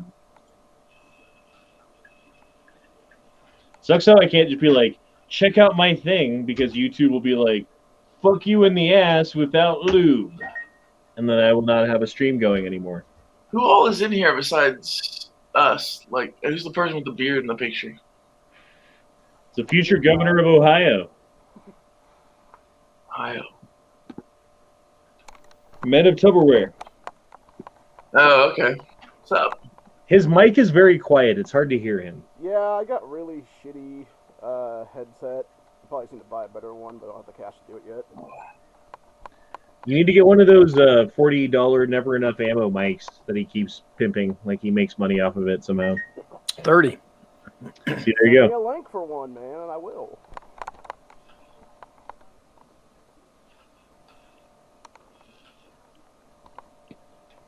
But yeah, everything at the fucking gun show, like gun-wise, at least the rifles were still nuts. Pistols and shotguns were coming back down to normal a little bit. Like I saw a Beretta for $450, and I saw a fucking Winchester 1200 for $200. I thought about buying that, but I was like, do I really want to fucking fuck with another shotgun right now? I do like my Maverick 88 that I've had forever, that I never enough ammoed, and also my other one that I bought. I can't remember the name of it right now because I'm drunk. You've got two never enough ammo shotguns. Never enough ammo shotgun from Never Enough Ammo. Well, one of them was never enough ammoed because he did a video on how to cut down your Maverick 88 and put a pistol grip on it. and I did the exact same thing almost. Close enough. We won't talk about what's different. And yeah. And then the other one that I bought from you. I like that shotgun though. And honestly, like my kids, both of them, I was like, what gun would you guys like out of all of the guns that I have? And both of them were like, that shotgun. So can't argue with that. Although my AR-15 would be my choice. But they don't know enough yet. They just they play Call of Duty and shit. Out of Honda's guns, what would I take? It would either be the AR-10. I think I'd take your 1911, actually. The AK.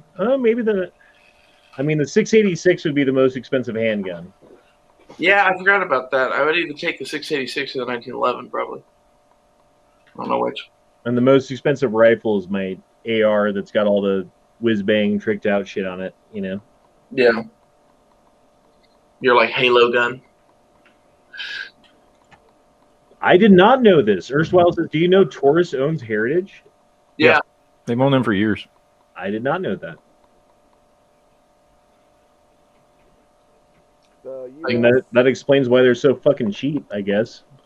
So, like, Dakota really loves Beretta 92s because she has taste. And she's been, like, just running around the whole gun show looking at Beretta-like things that were, like, $500. And I found her a real Beretta for, like, I think it was $425, $450. And I was like, if you're going to buy anything out here, you should buy that. Like, quit looking at an EAA Beretta clone for fucking $600. When there's one that actually says Beretta on it for less money. Did you get your stimmy check? Yeah. You guys? I got half of mine. Supposedly, Wednesday. What can happen is that in my 2020 taxes, because I was supposed to get $1,400 for my other kid, that it will count towards my 2021 taxes. Which, if that's true, that's fine. But yeah, I only got $1,400. But yeah. Wow. I don't know. It's like the first year I've ever claimed one of my kids for taxes officially. And you mean you've done it unofficially in the past? Well, there was one year that I argued and she let me do it. She's like, yeah, you can claim one of the kids for your taxes. And I was like, cool. And I went to a place and I did my taxes and they tried to send them through. And they were like, well, you can't have the earned income tax credit, which is the biggest part of having a kid on your taxes is the earned income tax credit. So she let me claim one of the kids, which means all the responsibility, but she took the earned income tax credit, which means all of the benefit. So, yeah, officially, this is the first time I've gotten both. Oh. Which honestly, it makes a huge difference. Like if you go from I'm just claiming my taxes, you know, to I have a kid and I'm claiming my taxes.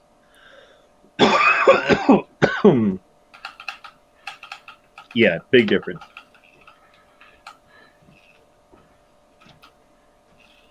I don't know, especially as like a single parent. I don't know, like family status, you know, like I'm sure it makes just as big of a difference there, actually. But yeah, I'm super happy that I was able to successfully argue that and drive the point home to the point where I could actually claim one of the kids this year. That's never happened.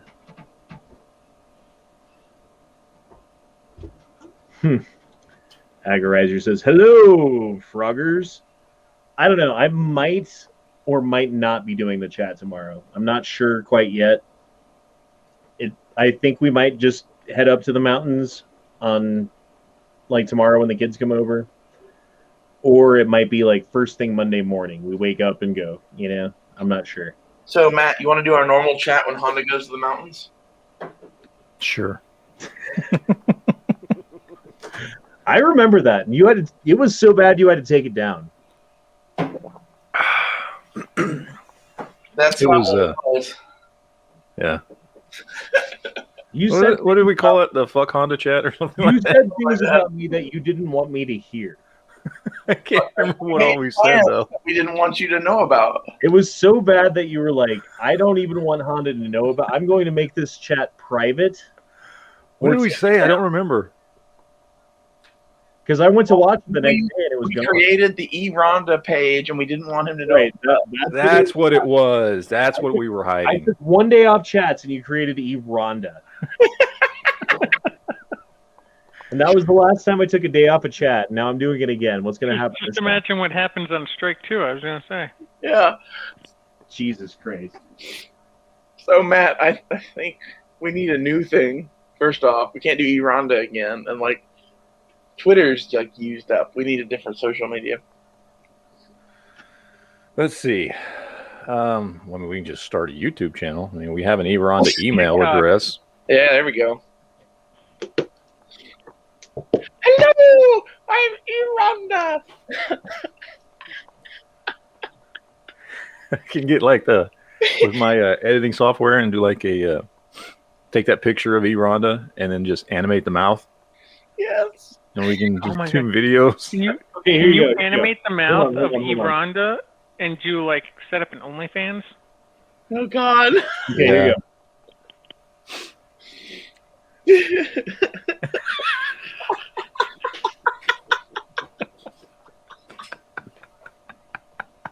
All right, cut that up. You're good. Now you can do it. An hour, 36 minutes, Matt. He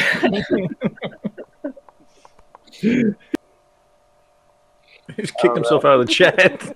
That was so funny, though. Like, he took one day off. And we, like, was like, I don't know. Oh, We missed him in the best way possible because I've never laughed that fucking hard. it was fucking great.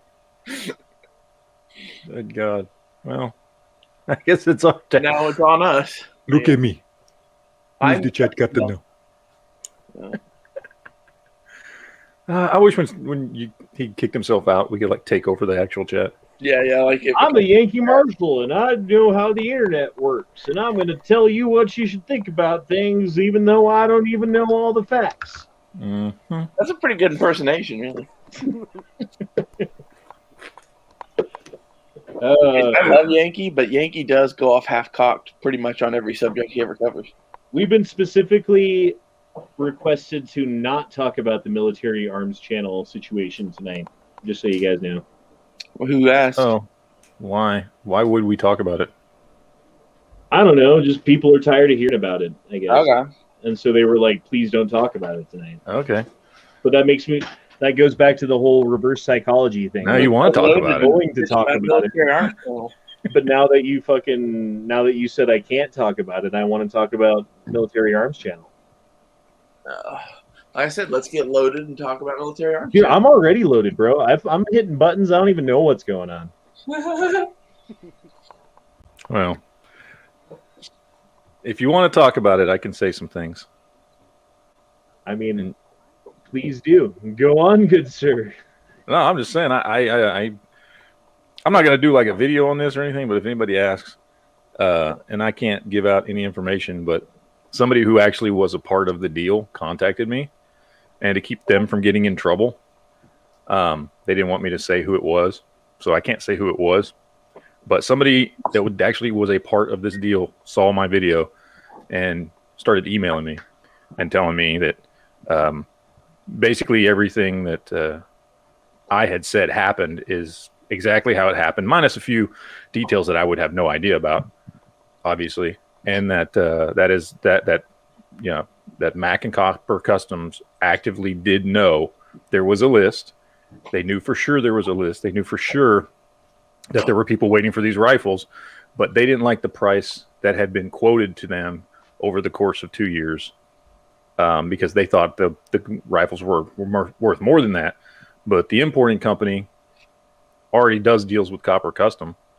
They've kind of got almost like an exclusive thing, anything AK related that Trident company brings directly to Copper Custom. And so they kind of have a deal, like a handshake deal. So Trident wanted to make more money. Mac didn't want to sell it for the price that had been quoted, which still would have been profitable, but just not anywhere near as profitable. Because they were requested to pay, I think it was $3,800 for each rifle to FEG. And then Trident usually would take like a $600 to $900 distribution cut on top of that. So then, whatever basically people were expecting to pay around $5,000 for these rifles. And these rifles are not worth that much, but whatever, people got money to spend. I don't give a shit. And it was decided that Trident and Copper Custom realized they could both make more money off the deal by selling them for a wee bit more. They knew the bottom dollar was $5,000, which is why on those gun broker things they started the bidding at $5,000. They knew that's at least where they would make some profit there. That they thought they could get even more than that, which is why I've had his patrons who he was selling some of the rifles to, they were paying $7,500 for them for the rifles. So and this was all confirmed to me by somebody who was directly involved in the deal, who, due to not wanting to lose a job, made me swear not to say anything about, or not to mention who gave them, not to mention who gave me this information. So I can't say who it is. And so, yeah, that was the inside baseball that I was talking about earlier for the 5 people who were in the chat at that point in time that I knew about. And I was like, yep, fuck Mac, because he did some shady shit and he's trying to play it off like he didn't, and yet he is. And here we are. Well, like I said before, Tim is, a little bit of a Ferengi. He's a capitalist. He does, things based on money. And like this it sounds like something he would do. Well, that's fine. But at this point, you need to make things right, because there is, whether or not it is correct, there is this perceived notion that you are indeed the worst Ferengi that I've met. You were just trying to fuck people and make as much Latinum as possible. I think what it boils down to, he fucked up and screwed over some people, and that's fine. Business people. I mean, look, there are people. Bernie Madoff is a person who exists, right? Yep. But there are people who've done way, way, way worse stuff than this. And I understand. The problem is I think there's kind of this, and I'm sure it's like this in a lot of different things. But when you've got something that you've built up, and you've talked about how you're a part of a specific community, in this case the gun community, and you talk about doing business with that community in a fair and respectful way, because that community is not only what allowed you to open a fucking gun store, but it's what helps you pay bills with the money you make. Having, how many millions of subs does he have? It's like 1 point something million. He's got a lot. He's making money, and that's fine. Nothing wrong with that. And so the problem is that then you go back on that and you screw over 100 people who were waiting for rifles. So I think that's the bigger deal. It's the hypocritical nature of the thing. Well, and then him posting a video about scalping and shit. Well, he was talking about people who go and buy ammo and then put it on Gunbroker, right? Which, in all honesty, I have done, right? I bought 1,000 rounds of 223, and I was like, I want to keep this. I do, but I know if I put it on Gunbroker, I can make a couple $100, and the couple of $100 right now to me is worth more than the peace of mind of having that ammo. Plus, I already have some ammo. It's not like the only ammo I had. You know what I mean? So, to me at that time, it was like, yeah, I will make. But it's not like I've sold thousands and thousands and thousands of rounds on Gunbroker. I did it one time, and maybe if I could find that deal again, I would do it again. But it's, So there's a huge difference between that, and the problem is when everybody does that. That's when it becomes an issue, right? But what Mac did was more like if Bill Gates had gone on TV back in the 90s and been like, screwing over your business partners is a really bad thing to do, and selling programming for a profit is illegitimate, but check out Windows 10.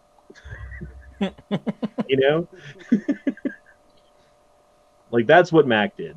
Yeah, like I said, I think it hurts him more because his reputation is built on being actively involved in this community, right? In the gun, the online gun community. I mean, again, if it wasn't for his reputation, he wouldn't be the owner of Copper Custom.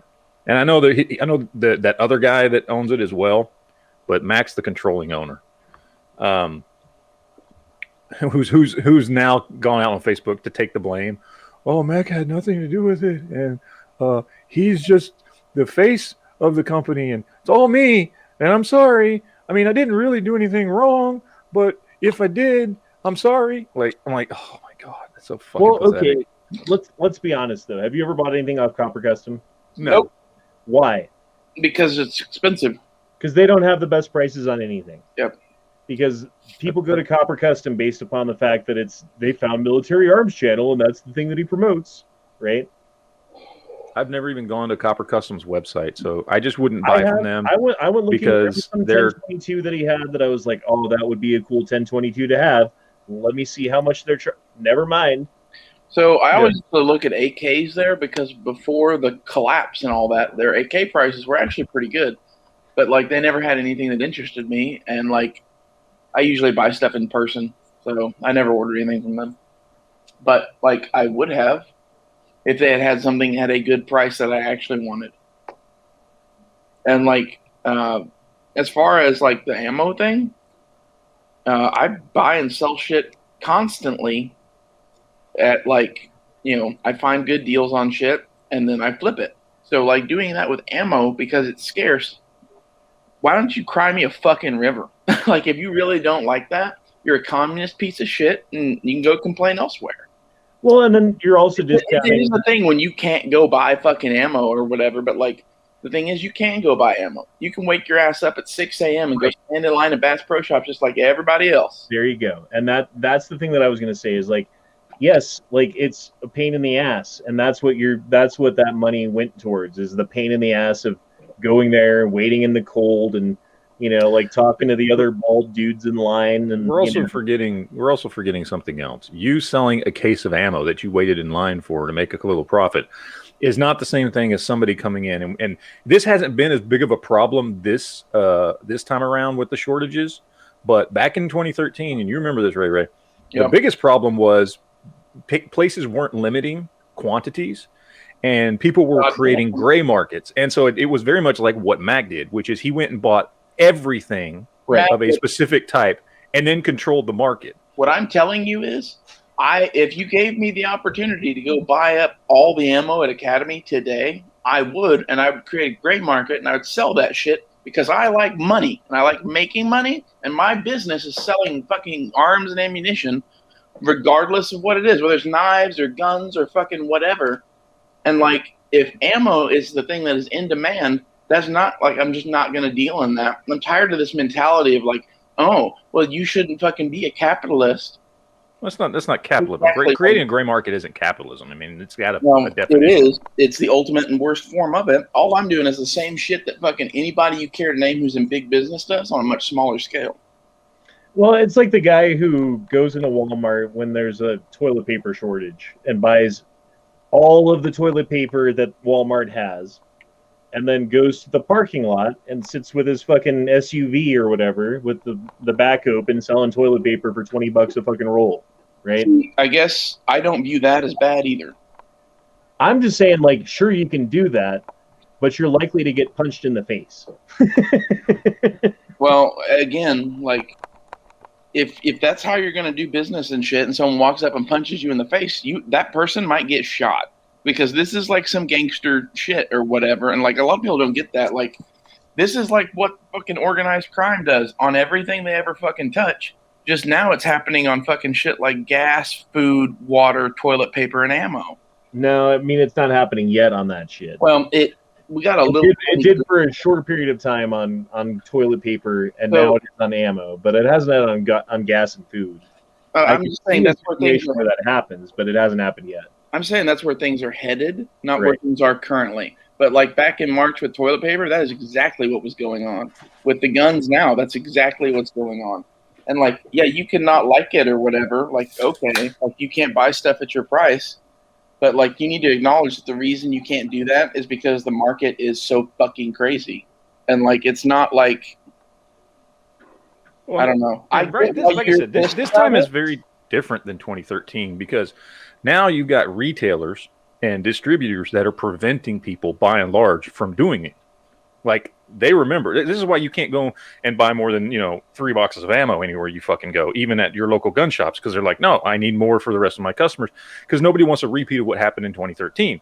Well, they know they're going to sell the ammo anyway, so they'd rather sell it to as many people as possible. This is why my gun store went out of business. They lost supply. They had nothing to sell. Well, and they closed the fuck down. The other problem is, though, that those gun shops are getting the ammo in, like bulk ammo, and rather than putting it on the shelf for what their customers would perceive a not fuck you price, they are not selling it to their customers and putting it on Gunbroker or wherever. So, well, some of them are and some of them aren't. I mean, I've got another gun store down here that's still trying to sell ammo.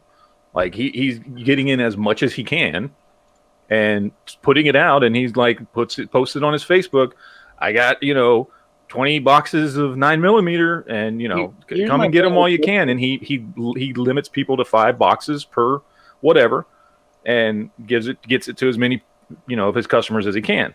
Here's my thing with the local gun shops is like 99% of them, or like maybe not 99, maybe 90% of them are taking in the same amount of ammo they always did, and they have no ammo on their shelves because they don't want to be seen as selling in an inflated price. So they're throwing it on Gunbroker, or they're selling it to somebody like me who is a middleman who will figure out where to put that ammo where they can make money.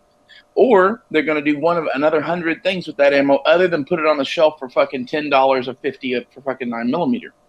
And because of that, they have no ammo. So any of them that have no ammo, either they have no connections to get ammo or they're a piece of shit. Right, which is what I'm saying. I'm trying to find my local gun store on Gunbroker. Is there a way to search for the gun store, the seller on Gunbroker, or is it you have to do the item and be like, oh, well, they sell this too? My view is like they're fucking you every goddamn day. Just now you noticed. Congratulations. Like, pull your pants up and go back to work. Okay, I gotta get caught up on super chats real quick. Savage says, you won't talk about Mac, no balls. Well, big balls, because we just talked about him for that entire time. Tara says, sent you a video, put E. Rhonda's face on her. All right, hold on. This will be good. Yeah, This could be a trap. All right, screen share. We're going to mute this. So she's a lot. It's boring here. Some guy came up to us. He was like, "Are you two girls lot lizards?" I don't know what that means, but I like lizards. I said yes. So he's going to take us out to dinner now.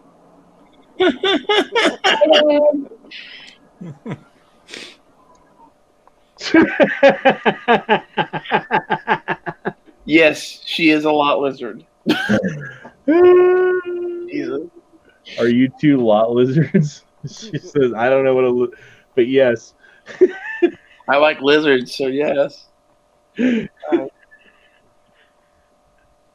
Wanda, what was your favorite song? The methamphetamine song? Methamphetamine. In this town we call home. Everyone hail to the methamphetamine song. That's 100% some of that shit. I don't know, man. I was at work one time. And I don't know what it was. I think I just watched Nightmare Before Christmas recently, right then. Wow. And this guy came up to me who was obviously like intravenously using meth or something. Like he was like meth. That guy was meth. Archetype of what a methamphetamine user is. And he came up to me. He's like, "Hey man, whatever his question was." My name. And I don't know what Night he said. Strike. I have no idea what he said because that song started playing in my head, and that's when that song was born. Thank you, methamphetamine user. We have that song now because of you. Oh, like every time I've ever seen someone spark up a fucking pipe since you sang that song, I think about that fucking song. Not that that's happened a lot, but it's happened 2 or 3 times, and fuck. See, it's infecting. It's like a creeping mold. First you have a spot on your foot, and the next thing you know, you have to have your balls removed. Yeah. Don't get castrated. Dry your balls before your feet. Captain So- Bastard. Sorry, go on. Yeah, like the baggies of bullets thing. Like every gun store I know around here has some sort of version of this, where it's like, I got your dime bag and 9mm here. Right, because they're getting it in 1,000-round cases, and they don't want to sell that full 1,000-round case, so they can fucking seal it in a bag and sell it for fucking 80 cents a round. Yeah. I think some of it is they're breaking up 50 count boxes and like putting $20 worth of ammo in a bag, you know, $10, $20, whatever it is. And like they're doing that because people aren't buying a full box of 9mm at fucking $60 a box or whatever now. I skipped a super chat from Leonardo Vu, says, rumor is there will possibly be another stimulus. Have you guys heard this? If this Yes. continues, is this just universal basic income until the country collapses? Yep. They're going to try Okay. about 3 or Pretty 4 much. more of them until our economy collapses, until the US dollar completely collapses and fiat currency is dead.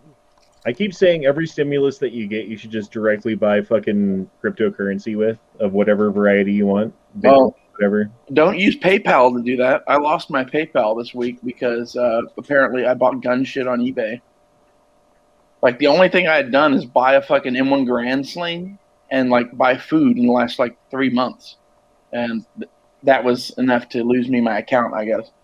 Is there a way to contest that, or is it just like, fuck you forever, we don't care? Fuck you forever.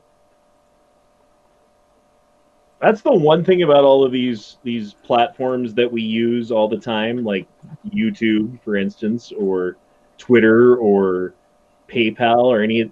They're all online. Like, there's no phone number that you can call and get a physical person to talk to about a problem that you're having. I Yeah. did that with PayPal, and when I talked to them, they're like, "Let me look at your account."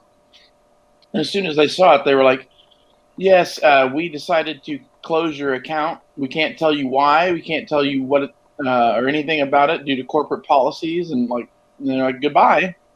And apparently, the thing is, like, they have a laundry list of shit, and some of it is like they don't like people selling sneakers on eBay, and they don't like porn, and they don't like, you know, a bunch of like guns, and they have pissed off so many people by killing their accounts over these things that now they just don't tell you. They don't talk to you after they kill your account, apparently.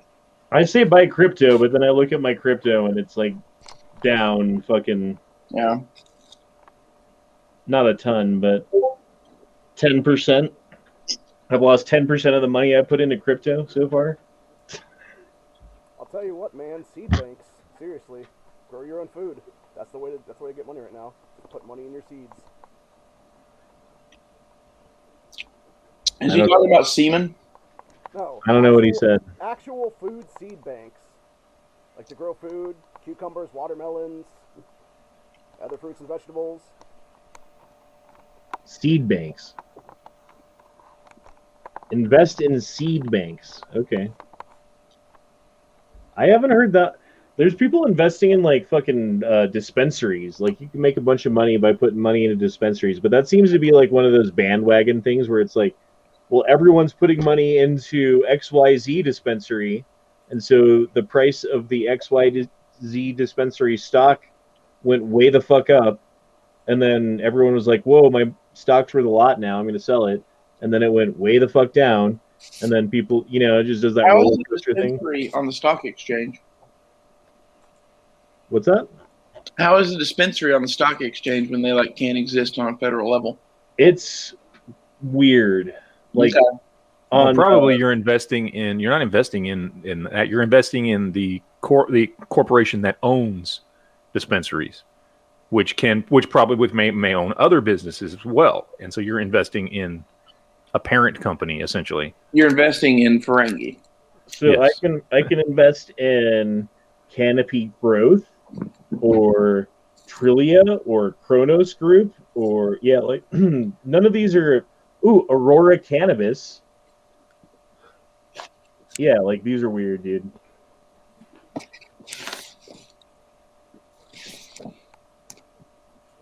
Like over a 3-month period, it's gone from a low of $8.50 to a high of $20. So yeah, you can make money doing this. It's weird. I don't know how it works. It's all on phone shit, you know. And it's strange how like investing has now become easier in a way, you know. Because like back in the day, you'd have to get like a E-Trade account and like fill out all that tax form shit, and you know, like now it's time to do your taxes. So every time you bought and sold something, you have to like manually put these numbers in, and it takes forever. Versus now, it's like, oh, I'll just upload the PDF. I don't care how many times I bought and sold. You know, like it's just different than it used to be. Yeah. Oh, the dude I bought those Maytech rear sights from at the gun show said that they were worth like $150 a piece, and I'm like, Oh Jesus! yeah, like when you smoke crack. That's not even Okay, fucking close. Cleepus is saying buy stablecoin. It's a ton of different cryptocurrencies that are fixed to real world currency. So a dollar-based crypto is always worth $1. You never lose. But Yeah, that's just something to put shit in, to have your money in, to hold it. Honda's wanting to make money with crypto. well, and the other thing is, the reason why I'm saying buy crypto when they're printing money fucking left and right like they are, is that's going to send the dollar into inflation. And if you have a cryptocurrency that's tied to the dollar, then you're just going to be, your buying power is going to diminish with the dollar as it diminishes. So it's counterintuitive to the point of why a cryptocurrency. Yeah. The reason, well, there's another reason why people buy cryptocurrencies, and those are people that actually use them and not just hold on to them. For them, this makes a lot of sense. They're not worried about value. They don't have to worry about it ever going down and being worth less than what they put into it, but they can still use it as a cryptocurrency because they want to buy shit without people knowing what they're buying or where the money came from. That something like that is still very valuable to certain people. I'm sure criminals fucking love stablecoin because they can just put money into it and then fucking buy whatever the fuck it is they're buying non-traceably. You know what I mean? So it's still a useful thing, just not if you're buying cryptocurrencies to actually make money or save them or keep yourself. Here's my thing with that is I've known a lot of fucking criminals in my life, and all of them dealt in cash only, like no crypto, no bullshit. Maybe that's just the people that I met, but I got the feeling that that's most people that are into that sort of shit. So I don't know who really uses cryptocurrencies. Well, it's cryptocurrency. Like the thing that I understand that it's good for is like, hey, I'm going across state lines or I'm going across country lines, right, borders, and I want to bring a bunch of money with me. Well, if I'm going through some sort of security check and they find tens of thousands of dollars or all like these fucking, you know, cashier's checks or something, like that's going to be a problem. But if I have a USB fucking drive with my crypto wallet attached to it, like that's not a problem at all, you know? So you can bring a shit ton of fucking money that's secure, that, you know, no one else can access without your fucking information that you have in your brain. I guess I never knew anyone who was needing to do that specifically, but yeah, I could see where that would be handy. Like and another thing is circumventing taxes. You know, so you can put money. It's like a Swiss bank account in a way. So I'm not saying like I am personally like I don't have that kind of money, but you know, I could see the potential for that if someone did. And then business transactions, which is what Bitcoin's being used for more and more, right? So like traditionally, like if you're doing like a huge transaction, like we as an investment group are buying a crap ton of stock from this XYZ company, right? Like we have to go through the Federal Reserve System and it takes time and yada, yada, yada. We could do a Bitcoin transaction and it happens not instantly, but it happens pretty fucking quick and for a really low fee comparatively, you know, like that kind of thing. Yeah.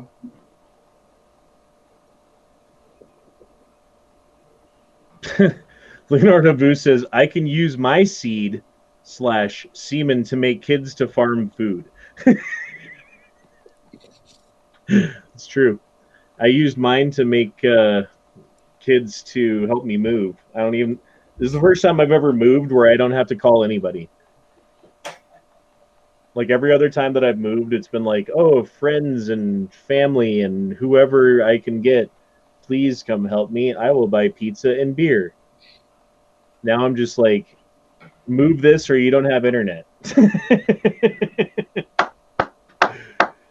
Yes, they're finally old enough. They're finally old enough to be a help instead of like a hindrance. Yeah, like a liability. They can be useful too.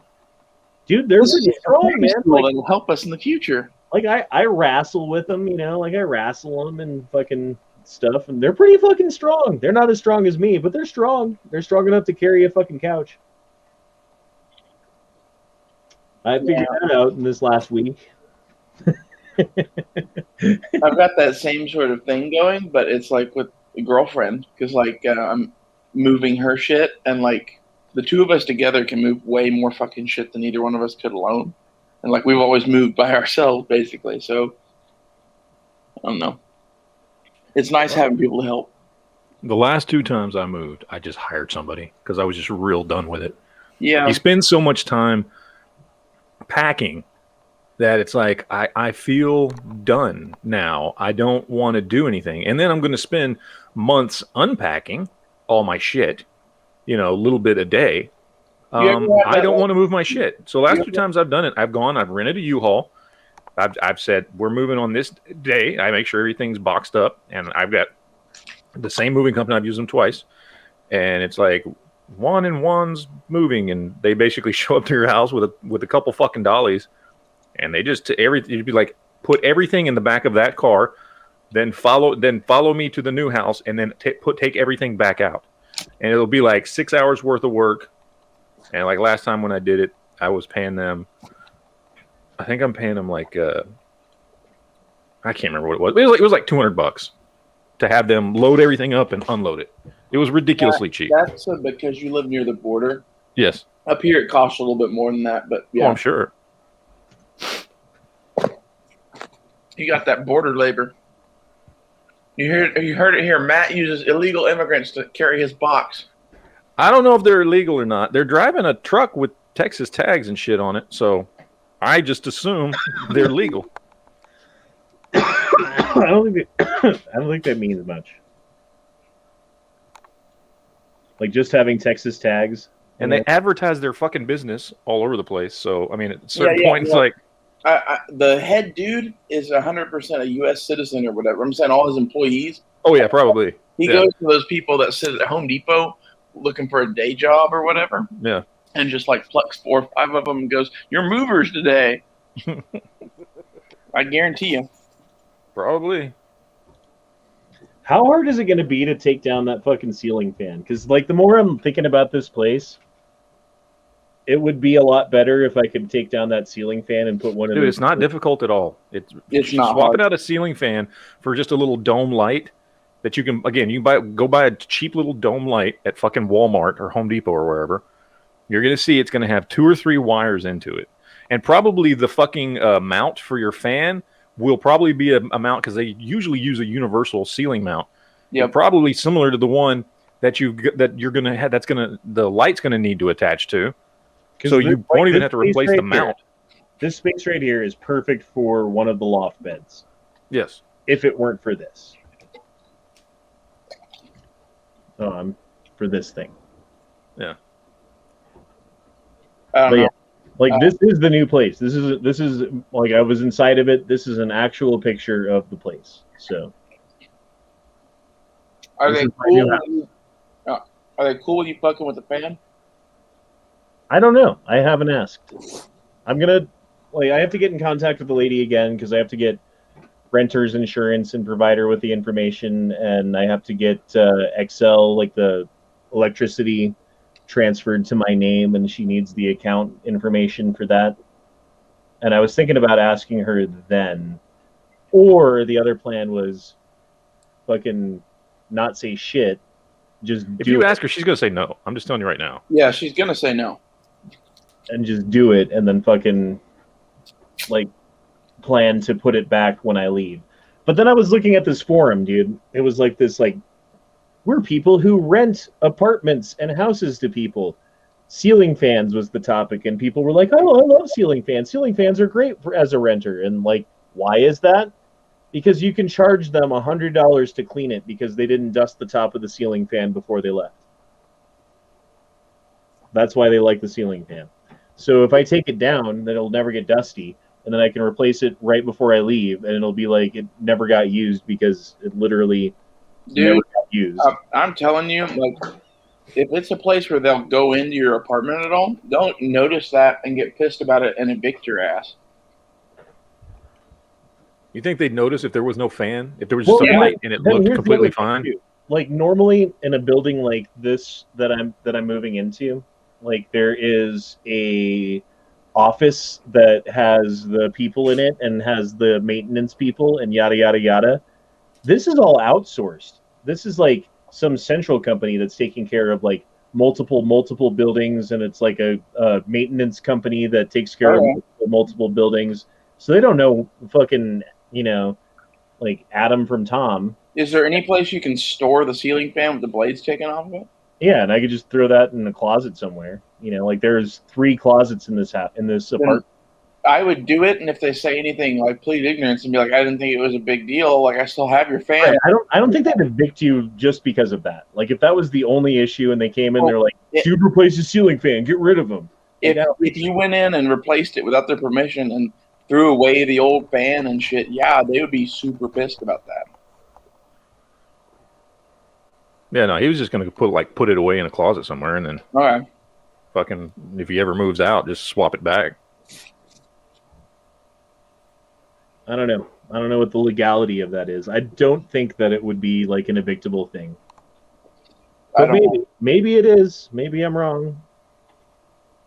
But yeah, that's one thing that I got to do. All I know is they get the thing is, like, shit. I've got till the end of next month to get out of the place that I'm in, and the 14th, like halfway through next month, is when I can start moving in. So I've got like half a month. I got 2 weeks to fucking move a little bit here, a little bit there. Like, I want to go over and just like put together beds for a day and like maybe get some rugs or something to put here and there, and that kind of thing. And then the next day it's like, okay, well, we'll have the internet set up today, so I'll be there to meet the guy so that he can do the thing. And then like the next day it's like, okay, let's move this and that over. And then pretty soon it's like we're sleeping there and I'm just grabbing shit that I still want. I might not even need a truck.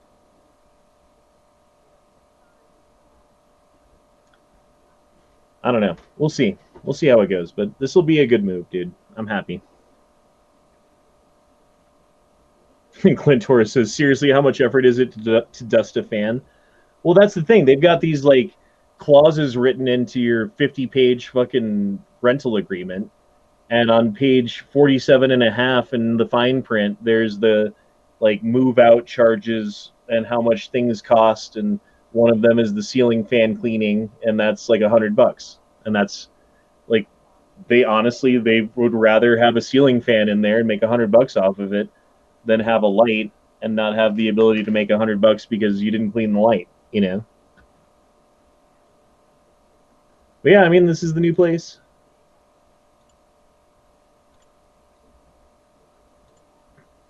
I'm pretty happy about it. This is the elevator, by the way. Oh. And then my apartment's... It has an elevator? Yeah, it has a fucking elevator. I know, that changes everything, doesn't it? Yeah, it does. It makes it way better. Yeah, like 3rd floor, not a problem. Like, you could put me on the 5th floor if I'd known that. I'd rather be on the 5th floor. Like, I could see more. I agree. But yeah, dude, I'm super happy about it, dude. Is the elevator like, oh my god, I think I might die riding in it, or is it normal? It seems normal, but, it's an older building. You never know. What is this? This is a dude disassembling a fan. It's very easy. I've done it many times. 2 screws. Probably 2 more. Then he undoes all the wires. And that one, because it's a fan with a light, it has 4 wires. So when you put a light back, it's probably only going to have 3 wires because you're going to have 2 power wires and ground.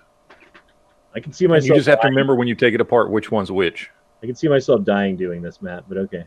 Yeah, can you kill power to the ceiling fan? Yeah, you need to find the breaker wherever the breaker is in the house and kill the breaker for that part. But I wouldn't touch this without at least killing the breaker, and I don't know where that would be in a fucking Oh, it's actually like it's right on the wall. I know right where it's at, so that's easy. Okay. And then that hole up there that he's got, more than likely, if you buy a regular light somewhere, it'll attach to that piece that's already up there in the ceiling. I don't know if that's what he's going to do. That little bracket. But most of the time, there's no reason to replace it. That bracket in the ceiling is pretty much universal. The one he just took off? The one that's up in the ceiling above the drywall. Okay, yeah, those are universal, so you won't need to like fuck with that. That light's way more complicated than. And yeah, that's a freaking weird ass. But see, it'll come with some sort of base that'll screw to that thing.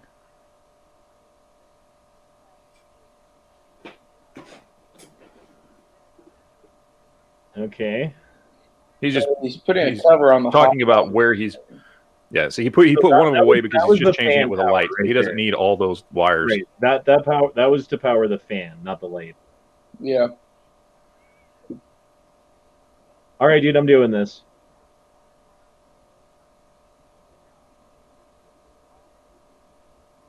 If you run into trouble, like Matt and I have both fucking put in ceiling fans before, like I'm sure we could help. Like, no, that's what YouTube's for, man. I got it. Okay, I was just saying, like, have us on Discord or something if you run into trouble. Like, although I did need Matt's help with my taxes, I was gonna like break some shit. Yeah, I seriously was going to, dude. I was like this close to just being like, fuck it, not even doing them for like another week. I'm tired of breaking shit. I break too much shit. I'm like a gorilla, you know, like the gorilla in the fucking forest when he fucking he breaks branches and ruffles shit and runs around, and then I chill out. But yeah, I've got gorilla in me. I've got silverback fucking anger. Yeah. I wish we were off air right now because there's a show I want to talk about that I don't want to talk about on air. Oh well. Maybe another time. I am a gorilla. Did you see the Timcast with Timcast live chat with Alex Jones in it? No. Mm-mm. It was a little bit ago. It wasn't like the most recent thing that happened, but it was pretty fucking epic, dude. And he Honda, you should totally get this light and make one of your kids sleep next to that shit. Yeah, and just point them all at his bed. Yeah. Then just like put the light on every once in a while. They get like the brightest like fucking halogen lights that I can find. Like, they're fucking like high pressure sodium lights or some shit. Yeah, so there's plenty of videos on YouTube show you how to do that shit. Yeah, man, I'm down. I'm doing it. You sold me. I don't think I'm getting evicted. I don't think honestly anyone's gonna fucking even notice. I wouldn't think anyone of you would. Well, you know what I mean? I was thinking it was like someplace where like the landlord came into your place once a fucking month or whatever to, you know, one of those kind of places because what it looks like. And like, no. If they have some sort of crew that comes by once every 6 months to like just make sure everything's okay, like then that's a whole different deal. Yeah, I think it's crew 6 months to check the fire alarm and it's probably like, and if you ever have maintenance, the maintenance guy will come by or something. But right, yeah, I wouldn't think walking in and like if you walked in and noticed a hole in the ceiling, sure you'd notice that. But walking in and just seeing a light and not even really paying attention to it, I'm sure they don't walk in and look up and go, "Huh, is the fan okay?" You know what I'm saying? Like, you probably wouldn't even fucking notice, wouldn't even catch anybody's attention.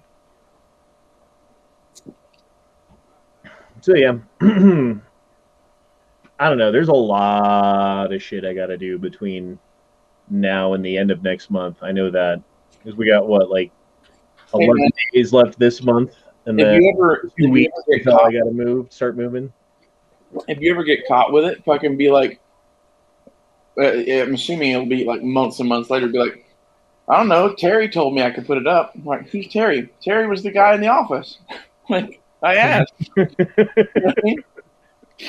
Or you can literally just lie and go, well, that's what it was like when I moved in. Yeah, you could do that too. Like, I didn't do that shit. Like, oh, I didn't know. I didn't know there was supposed to be a fan there. I just thought it was a dining room area light. doesn't need to be a fan, man. Honestly, doesn't need to be a fan. Fucking hilarious though. It's like you like blame it on some non-existent person. Terry. I'm gonna say Terry too if that ever happens. Terry sounds legitimate. What's your last name? I have no idea. I have no idea. That was months ago, and I don't even think I asked. Exactly. Like it was just someone in the office that you came in and you asked the person, and like they said, "Yeah, sure." So you did it. Dude, I've gotten refunds for less. Yeah. Like I used to be part of, I forget the name of the gym, but it was like the upscale gym, you know, like where they've got the steam room and the massage place if you want it, and they've got the juice bar and all the other shit that goes with it. And it was like $60 a month, right? And blah blah blah, didn't have money, and I called them and I canceled my membership. And what they did was say, "Okay, you're canceled," and didn't tell me that I had to go online and do these other things to make the cancel official. And then kept billing my card for it was like 6 months or something like that before I noticed that they had continued to take $60 a month out of my account. And they were like, "Well, who did you talk to?" And I'm like, "I have no fucking idea who it was. Like, do you remember a phone call that you had 6 months ago, the name of the person on the other end? Because I certainly don't." And the lady was like huffing and puffing, and it I had to talk to, it went all the way up to the vice president of the company before they were like, "Okay, we'll give you your money back." But I was like, "Fuck you, man. Like, how many times have I come to the gym since I had that phone call?" And they were like, 0. I'm like, "Why do you think that is? Do you think it's because I thought my membership was valid and I could continue to go to the gym?" And they were like, "Well, you know." I'm like, "Well, okay." Like,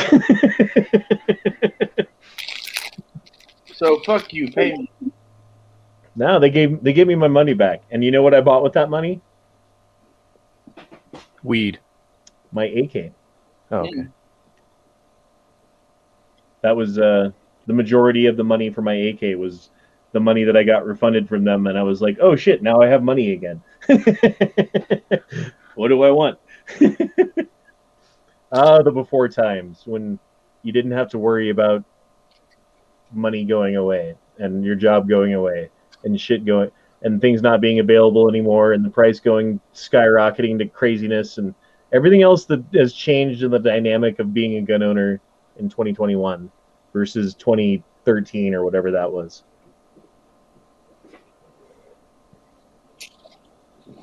In 2013, what guns were you thinking about buying? Can you remember? I have no idea.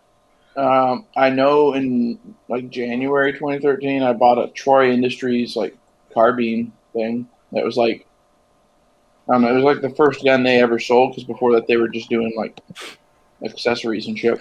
2013 was the year of the great shortage. So yeah, it was a year after 2012, so it was right in the middle of the last fucking gun craziness, right? What were you thinking about buying then? I think the only gun I bought that year was my 40 cal Smith & Wesson M&P.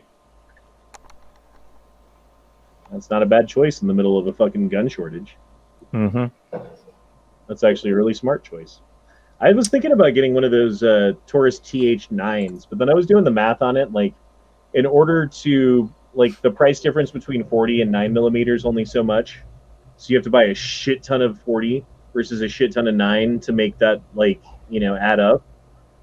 How much 40 and a fucking gun would I have to buy to, make up for just not buying some more 9 at, inflated prices? And it didn't make sense. I should just buy 9. Even if it's more expensive. Raw Feeding dropped in a couple of bucks and said, "Howdy, gents." Well, howdy. Howdy ho. Howdy ho. I want to get high. With your hoe? I need to finish that bottle of vodka. That's what I need to do. Here it is. I finally found the fucking gun. I'll screen share this. Get over there. Share screen. Where'd my chaser go? Oh no, did I kill my chaser? I killed that chaser. Okay, so I'm screen sharing the gun I bought in like December 2012, January 2013. I found it for like normal prices and thought it was cool. I don't like those stocks. It looks like a boat oar. Nah, it was kind of cool. I put one of those on an HK once, and it worked really well on it because it was like a light machine gun kind of thing. It's like a niche stock, like a niche stock. I don't know why they fucking even made it. Okay, and here's a question too. That thing on the bottom of the magazine, is that to make the magazine a monopod? No, that's like a pull tab to pull it out of fucking pouches and shit. You can just take it off. Okay. It's like a mag pull. Because I would think using that as a monopod might fuck with the gun, you know? Yeah. Trying to think of what else I bought in fucking 2013. Raw Feeding also says, and lady. Sorry, Ray Ray. Oh well. Yeah. I'm trying to think of what I bought a year after 2012. Because 2012 happened. I think I bought. God damn it. I think I bought my Zastava M88A. That's when I bought that. Because it was it was still cheap in spite of the fact that everything else was expensive. I went out to the gun show, right? And like, there's a whole bunch of people that have known me since I was like fucking 2 years old out there. And like, all of them didn't even fucking recognize me. Hilarious. Because you grew so much? No, like they had seen me pre-transition or whatever, and like they don't recognize me now as the person that I was 2 years ago. Oh, versus I thought you were saying when you were a kid. Okay. No.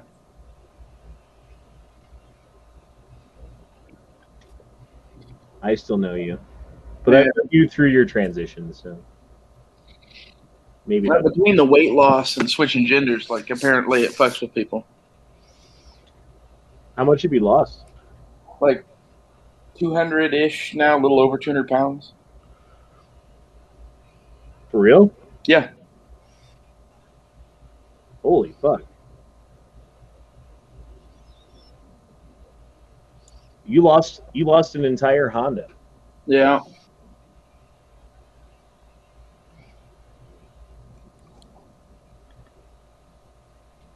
Jesus Christ, dude. That's in what, like about a year and a half, 2 years, something like that.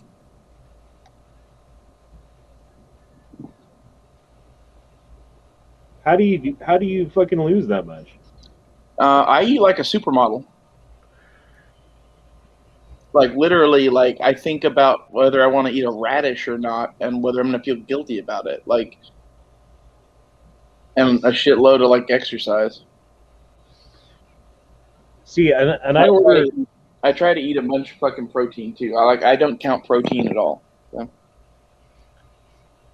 I eat like a double bacon cheeseburger, and I want to like decide if I want extra Gouda cheese sauce just dumped on top, or if I want it on the side so I can dip my fries in it too. Yeah. I used to eat like really like shit, and like now my idea of like splurging or whatever, really being bad, is to go get a fucking smoothie, which is just like bananas, strawberries, and fucking ice in a blender. So like, I don't know, if you change your shit crazy enough, you start losing weight. Well, I lost like probably 20-ish pounds, maybe 15, 20 pounds since I started working again. You know, just being like going from not doing very much and trying not to spend money to like working really, really, really, really hard a couple days a week. And then, yeah. The great thing about not eating is that it's free. Yeah, that's true too. Well done, Ray Ray, says Raw Feeding.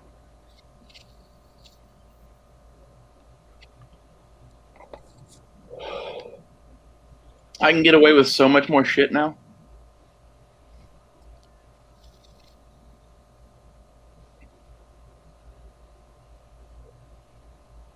Okay, Savage says, in case anyone wondered, why I have the money to randomly make it rain on Honda. I just spent 5 hours. Wait, 5 minutes. sorry, 5 minutes. I'm sorry, I'm drunk. Picking dingleberries out of a grown man's ass. Never let anyone tell you healthcare is always rewarding.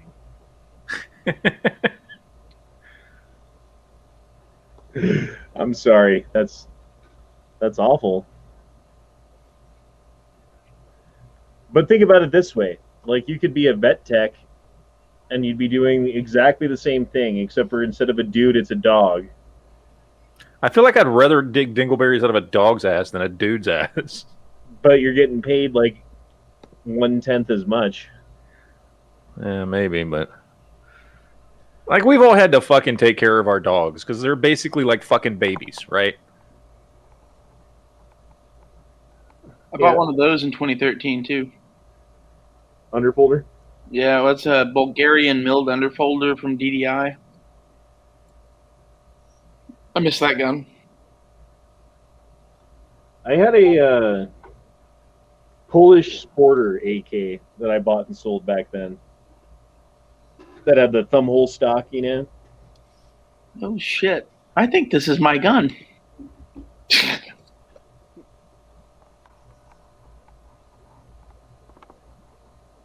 Why did you have a couch that looked like that? No, the fucking wood on it, like it's in Massachusetts. I don't know how it would have gotten to Massachusetts, but like I did that to a fucking DDI AK. Like that's a fucking Polish handguard and a Chinese grip. That's really an odd combo for someone to have copied. Because it came with like Bakelite and a black plastic grip, and like I couldn't find a grip that really matched the Bakelite, and like I never really liked those handguards anyway. There's a video from Mac about it. Skip it. Just skip that one. We're mad at him now, so we don't get to talk about him anymore.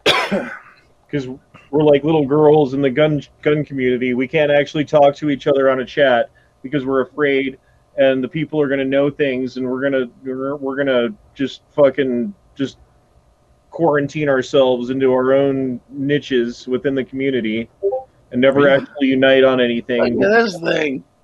Are you high? What the fuck? Ugh. Me? Yes. Dude, look at this gun. I want one of these. That's some Star Wars shit right there. It looks like a fucking like paratrooper Jawa Lee Enfield blaster thing. Yeah, it's a Lee. That is what that is. It is what it is. Why would you think that I'm high, even though I am? Yeah, like I don't know why you think he's high, Matt. God, that's like I mean, any more high than normal, I guess. that's like being racist against high people. I don't know the name for that. You're anti-stonite. Anti-stonite? A stonist.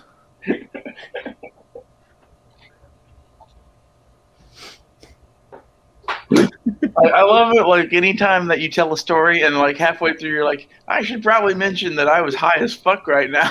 Like it totally changes whatever people thought of that story. Just because I thought that there was a homeless man in my attic during the ice storm. God. There was a homeless man in your attic during an ice storm? So we had that big snowstorm and shit, and like at the peak of the snowing and all that, like when the weather was at its worst and was at its coldest, I was fucktastically high and here alone on like Valentine's Day because Dakota was stuck across town and I was fucking miserable because of that. So I was just getting higher than fuck balls, right? And I started hearing shit from the attic, and like at first it was like some noises, and then it was like music playing softly, and it sounded like someone watching videos on their phone. And I like, I don't know, it scared the living fuck out of me because where that is, basically, there's no way that I can go and check on it, especially while fucked up, because like you'd have to like walk all the way across the house on the rafters to get over there. I'm like, holy fuck it. And like the thing that went through my mind was, it's like negative fucking 6 degrees outside and there's 2 feet of snow on the ground. Someone could have broken the fucking attic window out or some shit and crawled in, and then they're like camping out up there, you know? It's not very realistic, but like at that time, because the weather was so bad, it like flashed through my head. Sucked. Dude, the house that I grew up in, the chimney, like we had like an old-fashioned wood-burning chimney, like everyone used to have. Yeah. Fucking had this little gap where birds would make a nest, right? And there was a spot, and we didn't know this, where birds would fall down on the side of the chimney and end up like on the ground floor level, but like there's nowhere to go, and they're next to the chimney, so they get fucking cooked and dead, right? And so a bird made a nest on the chimney, and baby birds fell down into that area of the chimney, right? And like it was the first time that we'd ever heard them there before. They were like chirping and shit. We're like, what the fuck? And so we like removed part of the wall to get to these baby birds so that we could save them. And we found like 50 fucking bird skeletons inside of the fucking. So you've been like mass murdering sparrows for decades. I think it was like whoever lived there before us for like a couple decades to get that many, dude. Like honestly, like it was when I was a kid, so we just moved in there within a couple of years. So yeah, it was the Holocaust came before. Oh shit! There's more pictures of it. Look at the SKS. Oh, that's cool. Oh shit! I need to figure out like see more of this shit. Fucking weed. How is this related? The only dog I've ever seen anything close to a dingleberry on is a long-haired versus half of my dogs are as hairy as an ape and are relatively uncooperative when it comes to ripping out those hairs. Yeah, you just got to cut them with scissors is the thing. And I've had dogs that if you don't do that, like they can't come in the house anymore. Like it's fucking. Dude, this is a fucking cool SAK. I want one of these. Little shorty Romanian. Little Draco. Yeah, with an underfolder though. With a fucking penis hanging off the bottom. I like the dong grip. I'm not afraid to say I like the dong. I think it's well known that I'm a dong lover. I just don't like it for like changing mags. I feel like it gets in the way. So I think it actually helps because like when I go to put in a mag, I want the base of the mag touching the dong and the top of the mag touching where it's supposed to touch up in the gun, and then just rock it back. I mean, maybe it helps you, and maybe it's a training issue, but I feel like it gets in the way. It could definitely get in the way if you've never used one before. I think that gun was in a fire. Oh, yeah. Huh? Haven Beach. It was in the ocean. That's crazy. Now, is that a gun that fell off someone's boat? Or is that a gun that the Taliban used to execute someone in some weird fucking video that you can't find except for on the dark web? And they threw it overboard so they wouldn't get caught. I don't know. Is there Taliban? Are there fucking like terrorists living in the United States right now? Just waiting? Yes. Because if you ask the fucking federal government, we're those terrorists, and they gotta look at us, you know? Like, law-abiding, gun-owning, First and Second Amendment supporting United States citizens are the potential threat that the future is holding. I'm saying, like, what about the threat from 2001? Does that still exist, or they don't care about that anymore, or what's going on? Well, they don't have to pretend to care anymore. I mean, We got bigger fish to fry, boy. They got bigger fish to fry here to tell you me, or whatever from fucking Independence Day. I tell you what. Oh, look at this. Highly modified. So we got to have a fucking a yard sale at my house because there's shit that I've got and that everyone has who lives here who they're not taking it with them. But it's probably worth something to somebody, right? Yeah. So, and I'm looking at all my stuff, dude. I've got, my kids have like 50 fucking Nerf guns, dude. Do you think those are going to be worth something someday if I hold on to them? No. Well, maybe. It depends. It's kind of like Star Wars toys. Hold on, I'll grab an example. You don't want the fucking unicorn, Matt?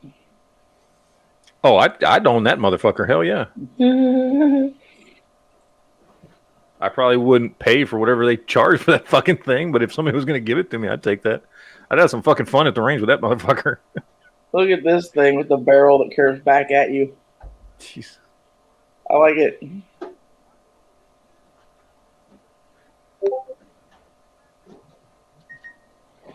I don't even know what the hell that is. Dude, like, some of these are fucking cool, dude. Check this shit out. Let me get back to you. That's like a homemade fucking thing. Dude, it's got a revolver. It's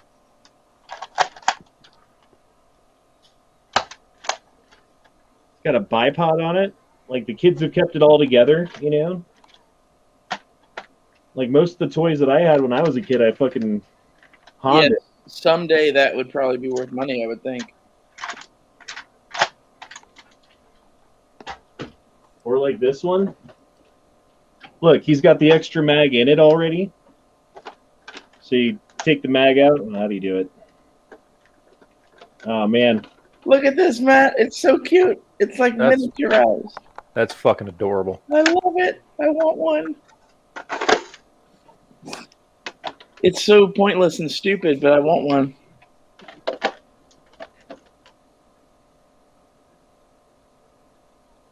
That'd be $200, wouldn't it, to just make one of those? Yeah, because you'd have to SBR that. Right. There's no taking that and being like, yeah, just cut it down. It's fine. Yeah, that could be like an AOW, depending on how you wanted to look at that pistol grip / small stock thing. But hey, look, we found out how to show guns on live chats again. Check it out.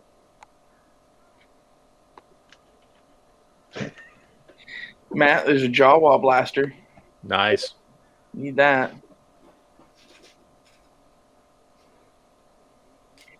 Have you ever watched this dude's channel, Gun Guy TV? Yeah, I'm subscribed to him. He sounds like what the fuck is it?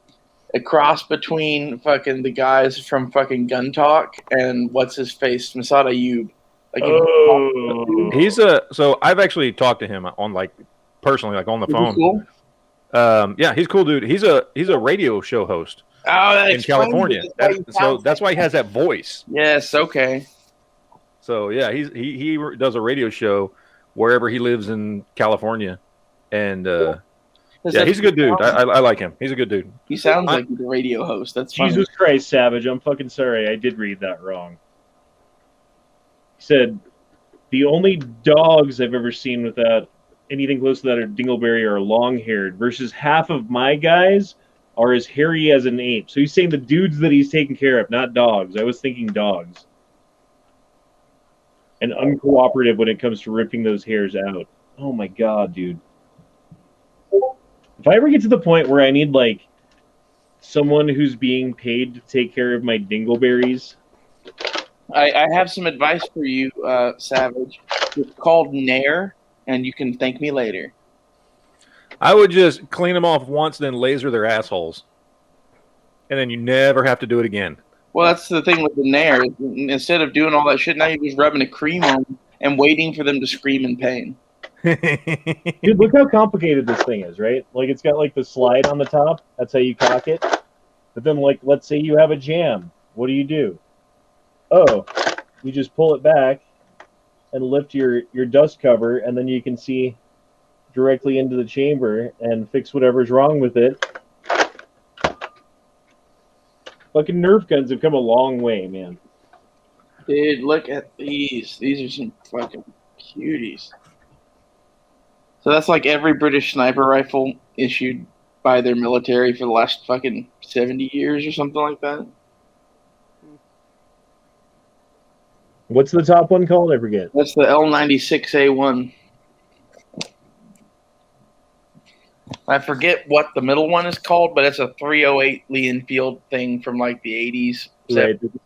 It's been rebarreled and like an L42 or something like that. Yeah. And the other one is the number 4 Mark I sniper. That's like the World War II sniper rifle. Those are the cool ones, in my opinion. The number 4 Mark 1s. I think all 3 of those are really cool together, but that's just because they're all British. I like British guns, dude. There's something about them. I really like British guns a lot. Like, it's funny because, like, the British people aren't allowed to have them, but we are. So I kind of want to buy one just to be like, ha ha ha. How's it going over there in England, bitches? Fucking redcoats. Queen and country, eh? Even Canada, you can't have fucking a lot of things. But then Canada can have short-barreled shotguns, and they've got the Chinese shit. And I might go to the gun show tomorrow and just buy a Lee Enfield because I can. Should I do that, Matt? I would. Fuck yeah. If I could find a Lee Enfield for a decent price, I'd love to have one. I wouldn't be able to buy an AR-15, though. Oh, well, come on. That's a need right now. The Enfield is a want. I thought your AR-15 was a need, potentially. What are you talking about? That's what I just said. Are you high? No, dude, I'm straight.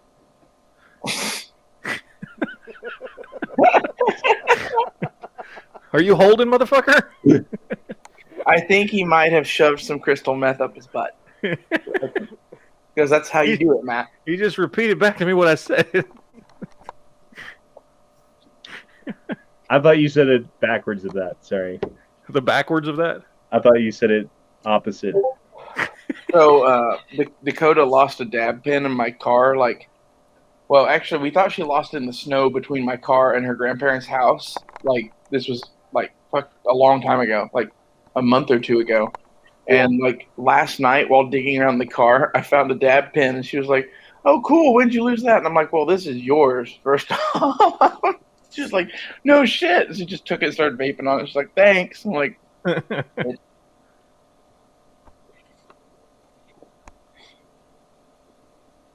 cracks me up. Fucking lost a fucking dab pen for fucking the better part of half a fucking year in my car. Erstwhile says, what do you think a reasonable price to ask for a CX4 Storm is? I don't know.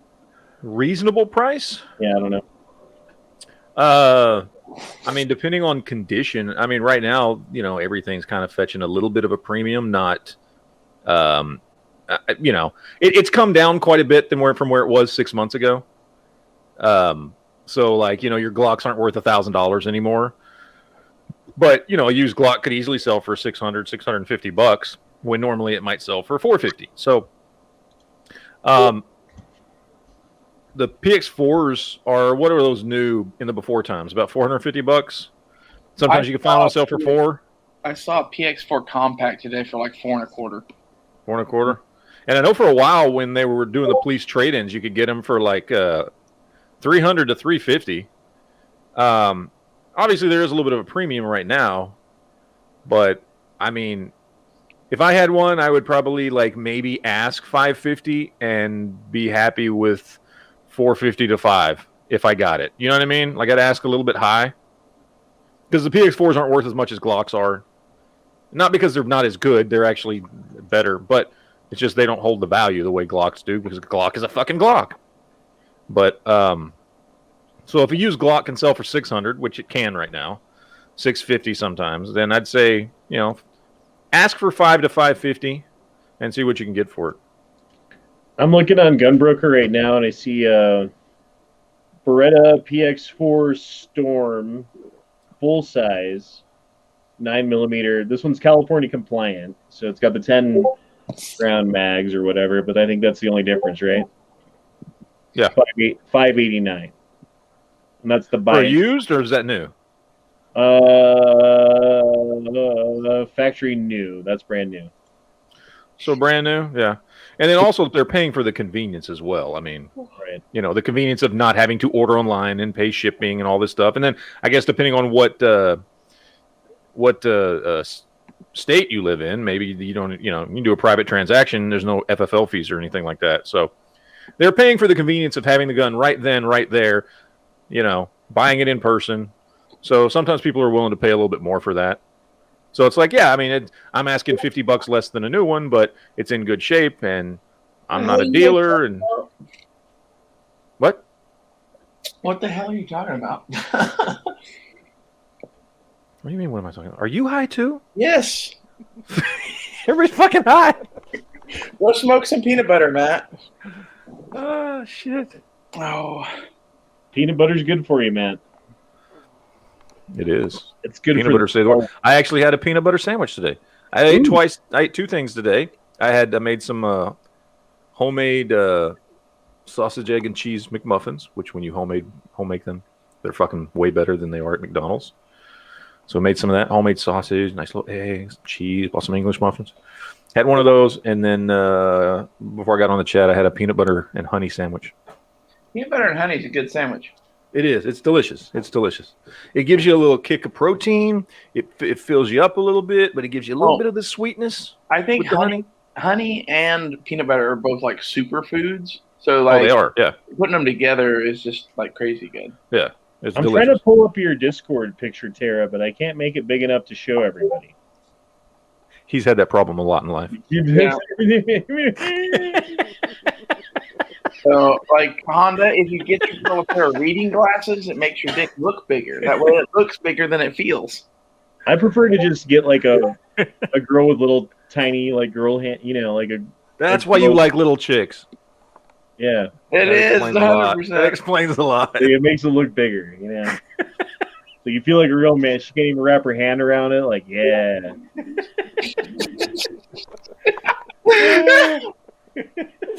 She needs two hands like this. I always found like if you made him fucking choke on it, then it obviously is big enough. So like you hold on.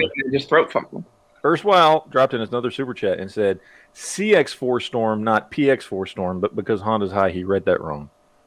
Did I? Oh, okay. Well, that's a whole different ballgame because they don't make CX4 Storms anymore. Yeah. And those fetch a higher price. I don't know what they're going for in Gunbroker, but I bet you in the today times there might be somebody out there willing to pay $1,000 for that thing. Now, before times you could probably pick them up for what, $700, give or take, $600 to $700, but definitely at least $600. But I'd be willing to bet there might be somebody out there willing to pay $1,000 for that right about now. So that's a whole different ballgame there. I'm seeing buy it now price is $1,200 on that one. Oh, really? Is that new or used? I don't think they have a new one. Well, yeah. I mean, they don't make them anymore, but there's still a few new ones out there. So I'm going through fucking arms list in Tulsa. You want to see that shit now? Oh, yeah. Okay, I figured I'm trying to switch it Yeah, over. I mean, it looks new. Like, it looks like they bought it and never fucking used it. Yeah, which is, that's the only new ones that are out there anymore because they haven't made those for 2 So years. here we go. Arms list fucking Tulsa. I think this is everything. The SIG 40 cal for $675 caught my interest. Oh, that's a good price. Yeah. That's There's a really good price. Hugo Mauser up here too, if I can find it. Yeah, $340 for a fucking Hugo 2447. That's like not much more than they sold for from, because they were going for like $300, weren't they? Like when they were cheap. So it comes with a half a box of ammo,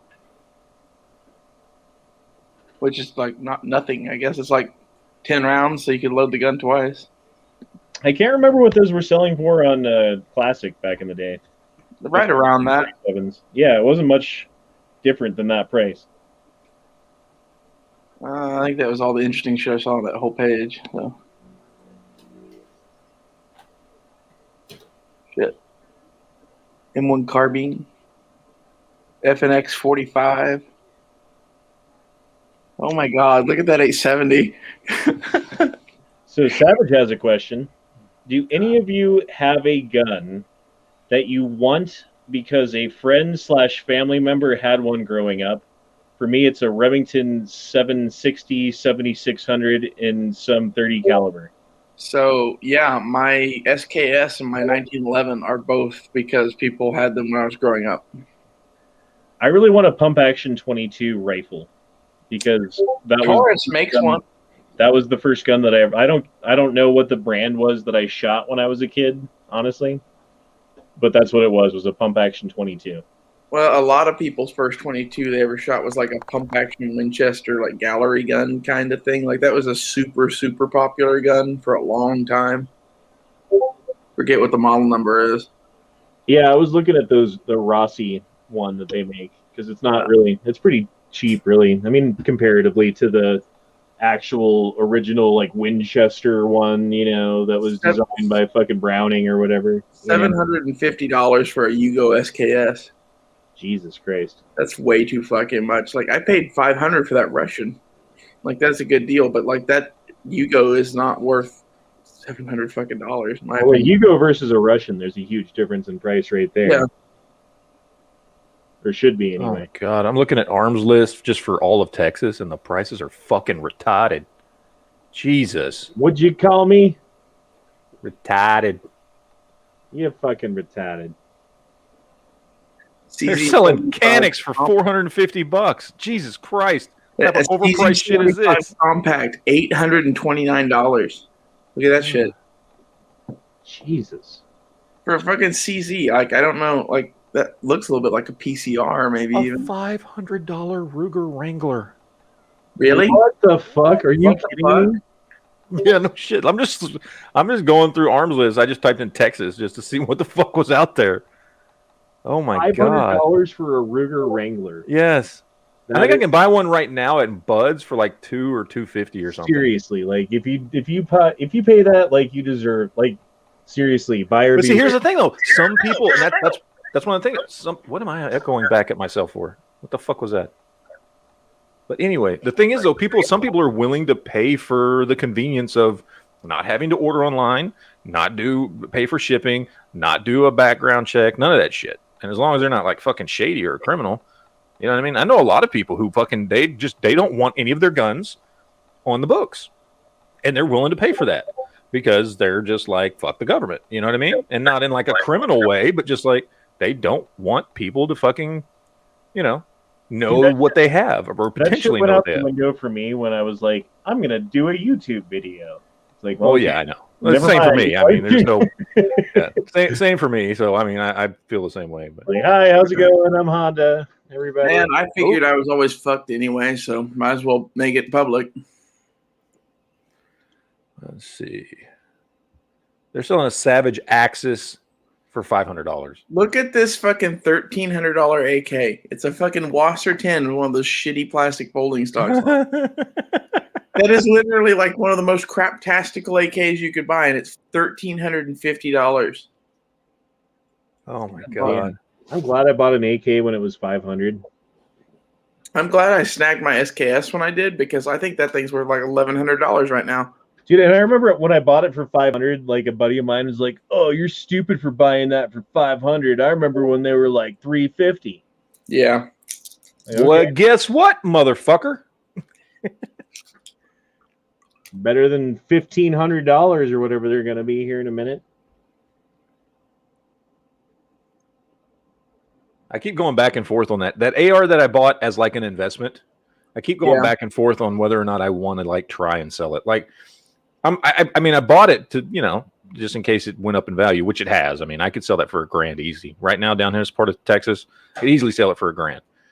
But I'm just like, every time I look at it, I'm like, I just want to keep it. I don't want to, like, just in case shit goes sideways. Like, I want something else that can get grandfathered in, or if it doesn't get grandfathered in, I can fucking hide in a wall somewhere and be like, fuck you, I own one, because that's what I'm looking at this shit like, is like, fuck you, I own one. Dude, those Ruger PC carbines are pretty fucking fun to shoot. I kind of want that.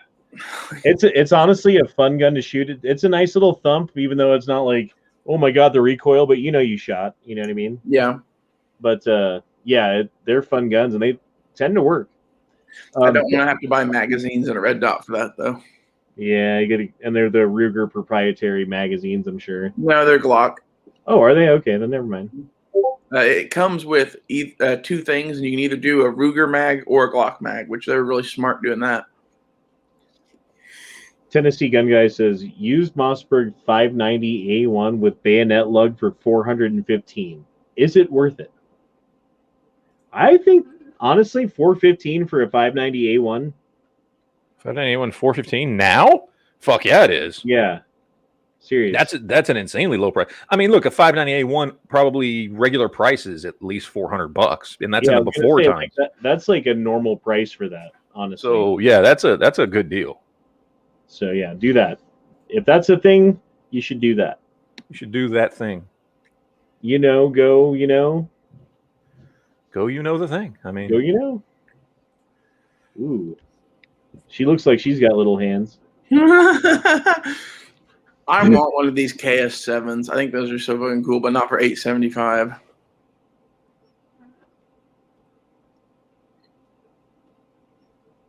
KSGs for $1,300. Yep. How much was that AUG? Go back up a little bit, right there. Oh, Oh, the down. AUG, it said was a scam a little bit ago. I don't know. $2,200. That's about right, isn't it? Probably. all right, I'll be right back.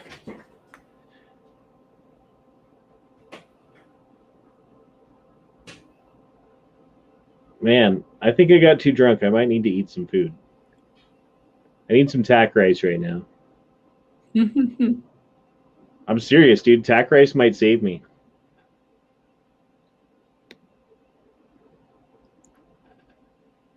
The tack rice. Tack rice.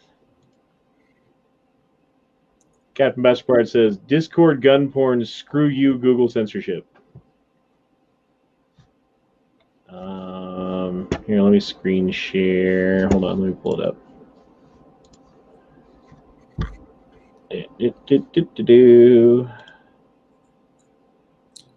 Pew pew porn.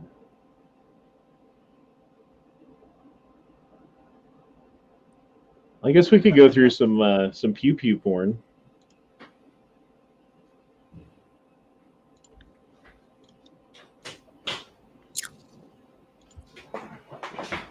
Dude, here's what you buy. Look at these. Both of these are good deals. Looks like a Colt official police and a Smith & Wesson like pre-model 10. Both of them are under $500. Okay, Ruger GP100 versus 686 versus Colt Python. 686 all day. All day. Every day. Yeah, I would say 686. Doesn't the Ruger have like Ruger only loads because they can take more or some shit like that? Some of the 44s and 45s do. And that's what the Ruger people say. I agree 686 is probably the most stylish of them and the nicest looking and probably durable, honestly. Like I don't think it would be you'd be hard pressed to find a revolver that's more durable than a 686. Seeing everyone in the chat's like Colt, GP100, 686. And that's 3 people. I would level them like this. Number 1, 686. Number 2, Ruger. Number 3, Colt. And that's based on everything, not just looks or reliability or build design or company or quality or anything. It's everything. The Colt is my least favorite because it is overpriced. And it is no better than the Ruger. And it's not as good as the 686. So it's the one I give the least shit about. Like if it's like you have to pick one of these, then that's the last one I'm fucking picking. Damn, look at DM Faust's 300 blackout pistol with the suppressor. Oh, he's all special all of a sudden. Nice, man. Look, you got all those gunsmithing supplies. I bet he makes fun of me. Probably. I mean, we all do, but like secretly though. Like you guys do publicly. Yeah. Should I buy that fucking Mauser? Will it take away from the AR? I don't know. I don't think so. If it won't take away from the AR, then yes. I think I might get the AR and shit first. What is that? What is what? It's a car. That's a car. Oh, it's a car. That's what that says. It's one of the what's that model? The solid steel ones, stainless. T9. The K40 or K9 or something like that. Yeah, something like that. I kind of want to buy a 40 caliber pistol. I don't have one. I have 9mm and I have 45. I feel like the stock would work just fine, but this thing would like break at some point if you fucking jammed it on something or, you know what I mean? Yeah. Like it's just like that little thin piece. And is that even like aluminum? And if it's aluminum, like wouldn't plastic be better? And if it's plastic, isn't that going to break? I don't know. Well, aluminum would break easier than plastic would, but plastic would certainly bend and lose all its fucking supporting abilities. But then you got like a wonky ass fucking stock going. Like should be fucking steel plate back there, bolted to the back of that fucking thing. That'd work. I suppose. What the fuck is that? Ruger. You know, I think I did pretty good at the gun show because all I bought was ammo, sights, and beef jerky. I can't remember the last time I went to a fucking gun show. The last time I went to a gun show may have been fucking Tulsa. Yeah, maybe. Because I haven't been at least. I can't remember. I mean, there might have been one local one that either that same year in 2017 or in 2018 that I might have gone to. But I certainly didn't go to one in 2019. Certainly not 2020. I haven't been to a fucking gun show in so goddamn long. So the beef jerky I bought was from Texas, like. Well, of course it is, because it's good. West of place. It's tactical GI jerky or something like that. Let me find it. Last time I went to a gun show was with my friend who is no longer with us. Ooh, look at this. Sorry. My friend who died, I went with him, and that was the reason that I started hanging out with you guys, was because I was like lonely because my friend died. Isn't that weird? What the fuck is that? That's an AR lower. Oh my god. That's the one I want. Oh, sorry. No, I'm hearing somebody's calling me on Discord. It's the aforementioned person who knows about things. He's calling me right now. Uh-oh. On Discord. Does he watch my chats? No, he doesn't know who you are.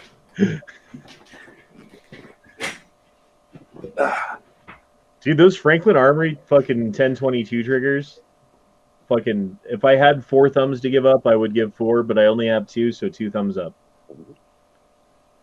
I don't remember what I was going to say. Like, it's not like dead nuts reliable, you know? Because, like, you can outrun it with your finger and not have, you know, live round in the chamber, dead trigger kind of thing. But as for having fun and ripping off a bunch of rounds and, like, not caring because it's 22, yes, all day long.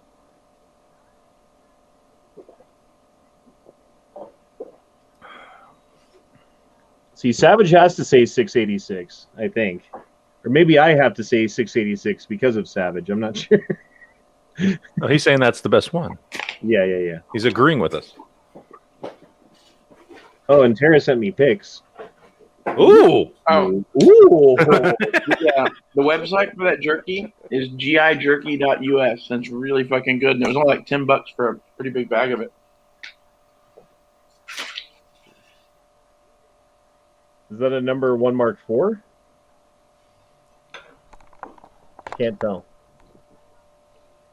Yeah, that's a number 4 Mark 1. Oh, number 4-1. Okay. Okay. There you go. Maybe even number 4 Mark 2. I don't remember the. Some guy came up to us. He was like, "Integral of lot lizards." I don't know what that means, but I like lizards. I said yes, so he's gonna take us out to dinner now. Excited. That's funny. I wonder what happened after that. What was your next Instagram post? Well, I can do an impersonation of it, but you know it's hard to make the sound of like guzzling cum. So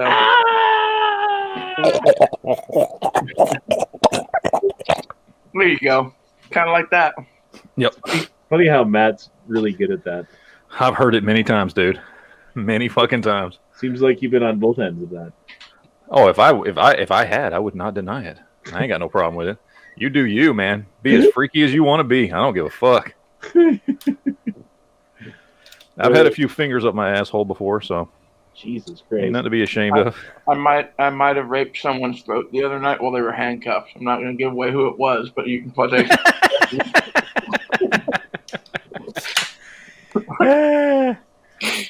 Yeah. Throat rape. That's where we're at. All right.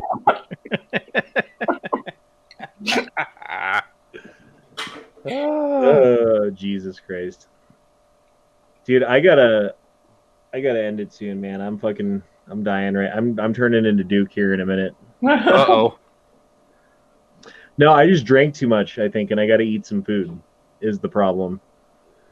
Well, why don't you go get some food and leave us on and then come back? And we'll see if you still have a channel. Yeah. All right, okay, I'll start the oven. I'll be back. Yes.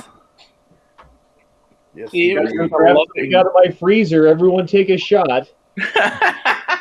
I just poured another drink, so we're good. I'll find my dab pin. All right. Jesus Christ. What are we doing? And I can't control super chats, though. That's the thing. Like, I can't. Yeah, I don't get... well, we can talk about them in the comments. Yeah. Gabe Stark wants to know if bi triggers are better than straight triggers. Yeah, because they don't care whether you're a guy or a girl. So They go both ways. yeah. See, it works. Oh my god. I wish you could like give someone executive control who's part of the chat to like let people in and out and do the things that need to happen. Yeah, I wish you could, like, because there's other apps and shit that, you know, it's like, oh, assign a co-host, or this person is a quote-unquote producer on the show, so they have control. And Right, not everybody, but like... Yeah, but you can, like, assign somebody and be like, okay, if this person is in the chat, they can do everything I can do, or they can do certain things, or whatever the fuck it is, you know? Like, something. I wonder if there's a way to do that. I should, like, Google it. What the fuck? Who is texting me at 1:15? Oh, it's Angry. No, Angry's texting in the group chat. What's he saying? Oh, he got tired. He got seepies. That's okay. Oh, see, he doesn't know we can see who all he subscribes to their Discord. So he's got his down at the bottom, then mine, then... I don't know what that R is. That looks like the R for Robin. It looks like Rockstar. Is it Rockstar? Because it looks like the R for Robin that Robin has on his chest. I don't know. Night Strike, Travis. I'm going to just assume the top two are porn. No, the top one is Tara. The one below that, I don't know. Probably porn. That's probably what it is. I'm just going to assume. I mean, we might as well. Let me look at mine. Maybe I can tell. Yeah, that's definitely Tara Smith's. The other one, I really don't know. Okay, well. How are you not a part of the Tara Smith server, Matt?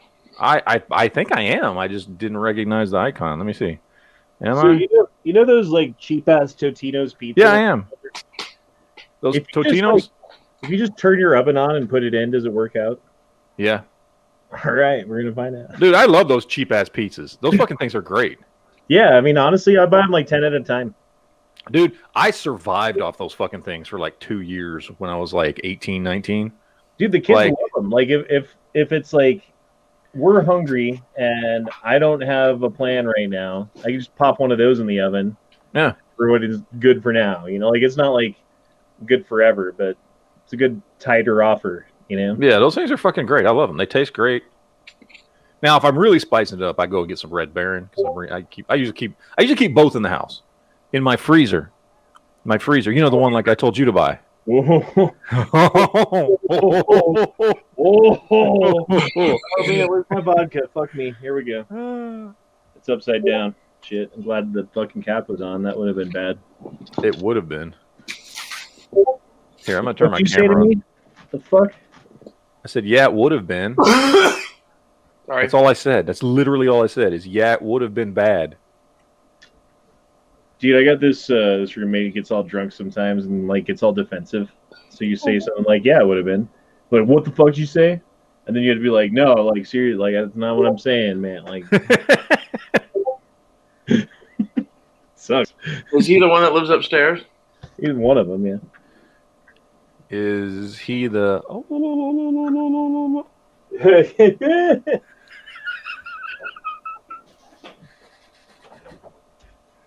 What is his name to me now? okay. Oh man, the fire water gets to him, you know. That's racist, by the way. Just letting I you didn't call it that. They did. know. All right. I'm just repeating what I heard.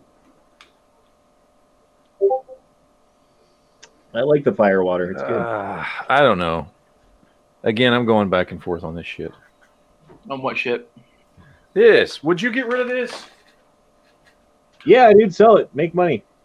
Honestly, I would buy another lower and build that upper on it, and then build a retro on your retro lower that you bought.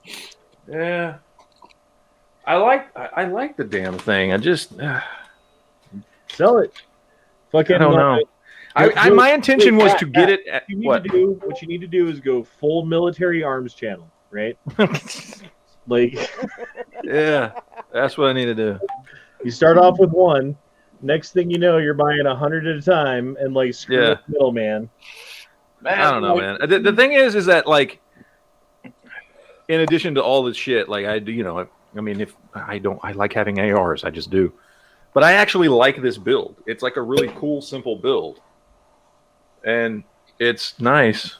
And so every time I look at it, like I'll go to put it on arms list, and then I took a picture of it, and then I'll look at the picture, and I'm ready to upload the picture to arms list, and I look at a gun, and I go, yeah, but I like it.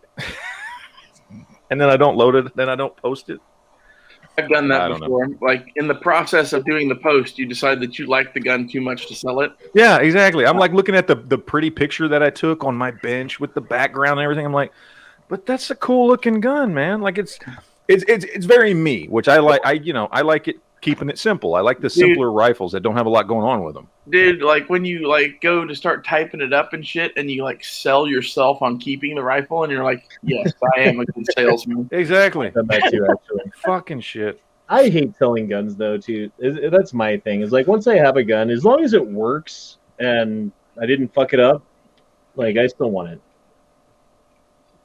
So should I buy a little bit more expensive gun that I really like and want, or should I buy a little bit cheaper gun that's basically the same gun? Because Depends on what the guns are. mid-length AR-15 is the gun I don't really want that's cheaper, but the one that I want is like a rifle length dissipator or 20-inch gun. Either way, it ends up being about the same amount of money. And Dude, like, I'd get the one you want. it's like enough money that I could do something with it. It's a couple $100, and I'm like, can I really justify spending an extra couple $100 to just get the exact AR-15 I want instead of an AR-15? Yeah, but you already have an AR-15, right? Yeah. So now get the one you want. Yeah, dude, it's the same thing with when you were like, I want a 1911. I found this stainless one, even though I just spent a week talking shit about stainless guns. Well, it was because it was such a good fucking deal. It was a Ruger Right. 1911. Right. And you're looking at the AR-15 because it's a good deal versus the one that you want is a little bit more money, right? It's the same fucking theorem. It's the same thing. Get the one you want, and then you won't have to be like, well, no, I have two AR-15s that I don't want. Like, I think in the end you'll be disappointed that you didn't The thing spend is, the extra $200. I would be happy with either one. I know I would. It's just like a preference thing. Yeah. I mean, decisions are made, and you have to live with them. So, I'll show you what I'm looking at.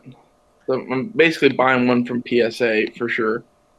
I'm debating on which upper now. real quick, Savage says, if you allowed a producer, wouldn't I basically run Late Night and the Gay Frog Chat? Yeah. I mean, you'd at least be the sponsor of everything. You'd make the shows able to happen. Literally, that's true. And literally, like, okay, here's the thing. If I didn't have an excuse to not work Saturday night, I would have to work Saturday night. And I'm so glad that I don't. And that's because of you guys. And fucking thank God. Dude. Did you tell them that your second job takes place? I told them I have another job, and that's the reason I don't have to work on Saturday night. Very sweet. Yeah, it is. But I mean, it's been nuts, dude. Work has just been so nuts. So am I screen sharing now? Oh shit! Yes, you are.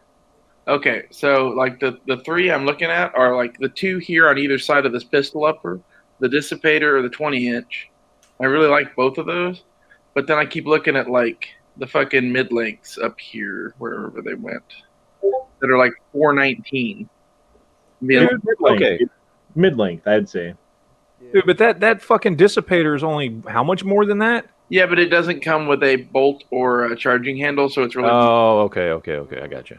Yeah. So Yeah, like, they go mid-length, dude. And, like, Look, I don't know. Like, the Hey. rifle length on a 16-inch barrel, I don't feel like it has enough hang time or whatever it's called. well, here's this the one thing. has a fucking standard like carbine linked gas system in it. Here's what you can do. Like, if you can find a mid-length, like, you can do what I did, which is make a faux A2 that takes a bayonet and everything. That's what I did. That's that one of the gun that I've got that I just kind of set up as kind of like a scout rifle. It's got the fixed stock. It's got the carry handle. If you It'll just take let a me fucking buy- bayonet. If you let me buy whatever I wanted, I would buy the fucking full 20-inch like this one. Yeah. But like to me, that mid length is just a slightly shorter version of the same thing. So It is. Yeah, it is. It I absolutely could is. definitely live with that, and it's way fucking cheaper. And you can set that up to make it look like an A2. Yeah, I was gonna get the K arms fixed stock polished lower. So You can it's get a already- fucking carry handle for it. I'm gonna put the. It'll take a bayonet. I'm gonna put the Maytag rear sight on it and get a Hollow Sun red dot. What I decided. No, you want the carry hand. If you're going to do that shit, you want the carry hand, man. No, man, because I already have the Maytag that I just got a good deal on, and I was already planning on buying the red dot, so that's a done deal. Like, I want a fucking 20-inch with a red dot on it. Raw Feeding wants me to make stickers. How much does it cost to get stickers produced? Not much. I can hook you up with some dudes. No, I think he's talking about the stickers for, or is he talking about your logo? I don't know. Because there's also YouTube stickers where you can like fucking do shit on your channel. People can donate money and have a sticker pop up. Is that what you're talking? I don't fucking know. Which stickers are you talking about? Are you talking about digital YouTube stickers or physical actual stickers? So I guess the real question here is, Matt, like if I buy the same barrel quality in mid-length, it's the same price. So should I just get the one with the better barrel then? Or would you cheap out? Well, cheaping out on their fucking, I guess they don't call it cheap out. Freedom line anymore. They call it their standard line, I guess, or whatever the fuck they call it. Yeah. Dude, that's a mil-spec barrel. Right. Like, yeah, it's not cold Yeah. hammer forged, Well, and that it's not means chrome not a line. mil-spec barrel. Well, Dude, the amount of rounds that you'd have to shoot through it to make a difference, you know, like, I it's not chrome am line, buying a gun for the next fucking 70 years, man. Like, I'm saying it would probably last way longer than 70 years, even if it's not. I know. I don't know. I mean, like, is it the same shit they're using in Fallujah? No. Is it good enough? I think so. so what's the difference between the mid-length and the rifle? Because the rifle's $6.99, right? Yeah, Well, yeah. It's This also doesn't the have- premium. It so doesn't have a bolt. It doesn't have a bolt carrier group. So yeah, in the end, it's going to be the same amount of fucking money. So, like, I'd Hey. rather almost buy the one I actually want. Yeah. With the If bolt. you're gonna go premium line, if you're gonna go cold hammer forged barrel, then just get the 20-inch because that's the one you really want. So Yeah. don't get the fucking. And, like, a lot of people would criticize the 20-inch or whatever, and, like, it's more a nostalgia thing, and, like, I like velocity. So, like, Dude, that 20-inch is a fucking badass, fucking retardedly capable goddamn war machine. So anybody who talks shit about a 20-inch, well, fuck you, shut the fuck up. that's kind of my opinion. You don't know what the fuck you're talking about. I Stop. shot a shitload of Vietnam or AR-15s. They were all 20-inch, and I could run any of those inside a house any day of the fucking week. It's and I'm 4 built- fucking inches, and Honda Yeah. knows what that's like. Okay, it's not that much. Okay. So, like, is it ideal? No, but like, I already have a fucking pistol, you know. So I'm buying Yeah. a long gun. Seriously though, yeah, no, it's fine. If you want to go the premium route, get the fucking one you want. If you're gonna get the better barrel, which I'm not gonna, I mean, hell yeah. Well, you know, like the reasons why I want the better barrel, because like if this is the last gun or whatever, this might be. The Well, last yeah, gun. dude. I mean, seriously, like, it's one of the two most important components in your fucking rifle. Yeah, It's your barrel and your bolt carrier group. So, you know, like yeah. people talk shit about PSA, but I think literally the 20-inch barrels they're getting are the M16 barrels from FN that aren't quite Yeah. right. Well, Like, especially if it's fucked up the, or some shit. the premium line, like that's exactly what it is. Yeah, it's like the factory seconds of FN, which FN's quality standards are so tight, their seconds are pretty damn good, you know? So I'll take one. Kind of how I'm looking at it. How long has it been since I went upstairs and told you that I put a pizza in the oven? Long enough that the pizza should be cooked. You think? I would think so. I think you still got a couple minutes left. You should have told me. I would have turned on a timer. That's what I do when I'm making pizza and shit. I put on a Google timer. I'm just using my internal pizza chronometer. Well, you're fucking drunk and high, and that's not working right now. So Internal pizza chronometer. Well, that the 20-inch, I can buy triangle handguards for too and make it look all Vietnam-like, and that's pretty cool. Yeah, I'm looking at Delta Team Tactical right now. They have, like, every single fucking upper they build has, like, some crazy rail system thing on it or whatever, and muzzle brakes for crate. Like, they don't have any of, like, the old school looking shit. So, how long does it take PSA to ship now, or are they still fast? No idea. I have no idea. It's been a while since I've ordered from them, so Right. I'm not sure. It'll tell you if there's delayed ship times. They'll say when you order it. It's been since the before times. I was thinking about ordering that upper and like 20 mags or some shit like that. William Keller says, Ray, I bought the CHF 20-inch FN barrel and solid rifle stock, and it's as nice as my Colt AR. Ray, buy it. Well, William Keller has spoken, so You cannot argue with the William Keller and his Jeep goodness. That's a nice Jeep, dude. When I was a kid, my mom asked me like what kind of car I would like to have, and I wanted a Jeep Wrangler when I was like 7. And I've never had a Jeep Wrangler. I've always wanted a 67 Mustang Fastback since I was like fucking 7 years old. I wanted a 69 Chevelle. I think it was. Or was it 70 Chevelle? I don't remember. And a 69 Camaro. So, like, from the time I was born, and then finally my mother had to sell it when I was around 8. My mother had a 66 Mustang. Ooh. So that's the car I grew up in, was a 66 Mustang. Now, it was the 6-cylinder version. Those things break a lot. And I fell in love Mustangs, classic Mustangs. I give a shit about anything produced after like 1980, whatever the fuck. Yeah. But classic Mustangs are like that's my dream car, is like some sort of late 60s, early 70s fucking Mustang. So you're a fan of Eleanor then, probably, eh? Oh, fuck yeah, dude. Eleanor's fucking awesome. Oh my God, that's a dream car right there. Oh, me too. I love that car. That's like the 67 Shelby Fastback GT, right? Yeah. Oh. So nice. God damn it. 500. Such a nice fucking car. Great car. I'm not really a car person, but if you want to talk like 60s, 70s muscle cars or like, you know, Jeeps and fucking FJs and shit like that, like I like all that shit. So here's what I grew up with. My mother had a 66 Mustang. My grandmother drove a 79 Camaro. These are the people who raised me. 79 Camaro is a pretty cool car too.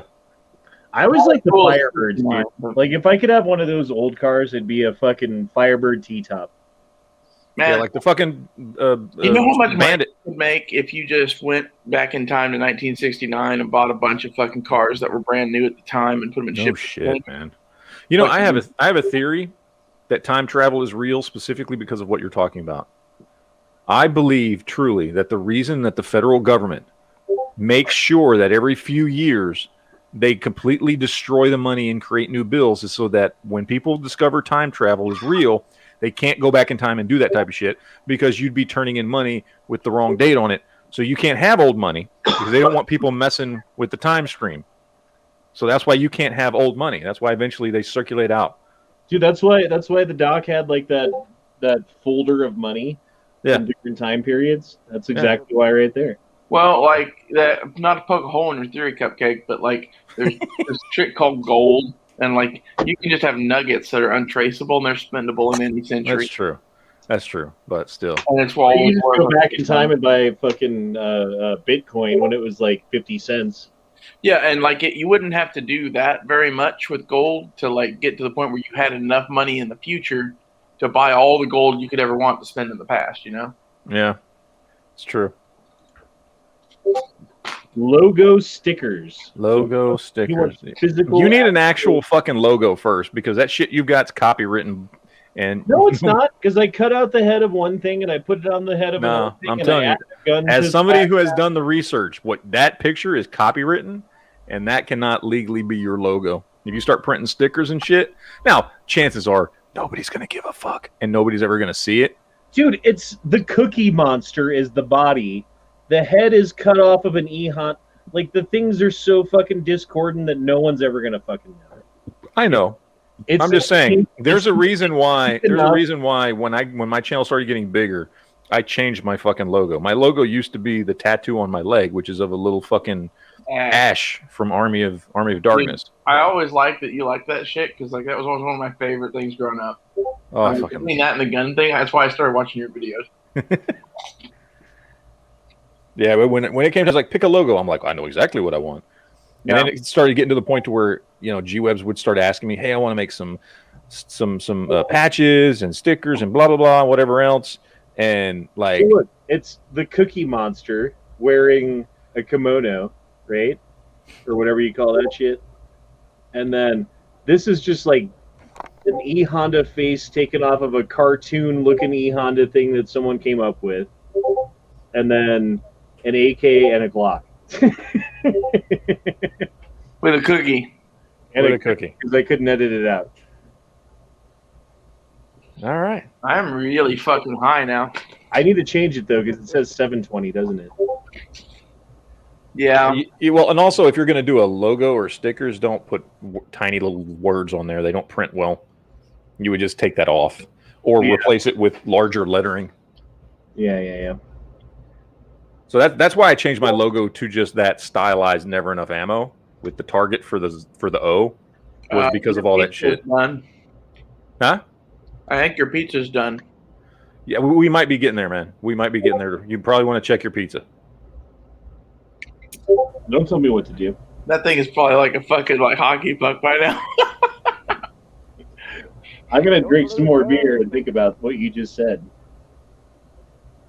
I really like the dissipator though too. I think that's a cool looking gun. It is, but it's not as cool as the standard. All right, I'm checking on pizza. Yeah, I think you're right. Oh, I just wish that I liked the cheaper fucking mid-length one. I mean, it's a good fucking gun. It may even be the same exact one that I have. Yeah. You know, and it's a good fucking upper. Solid bolt carrier group and charging handles. The fucking charging handle doesn't fucking matter. But did I tell you that Dakota went like pawn shopping and shit the other day without me, and somehow found like a K4 Weaver with a little bit of rust on it for $10. Shit, like $100 Weaver scope. That's cool. They obviously didn't know what the fuck they had. No, it was like at an easy pawn or something like that. Yeah. Now she's putting that on the AR-15 because like she found it.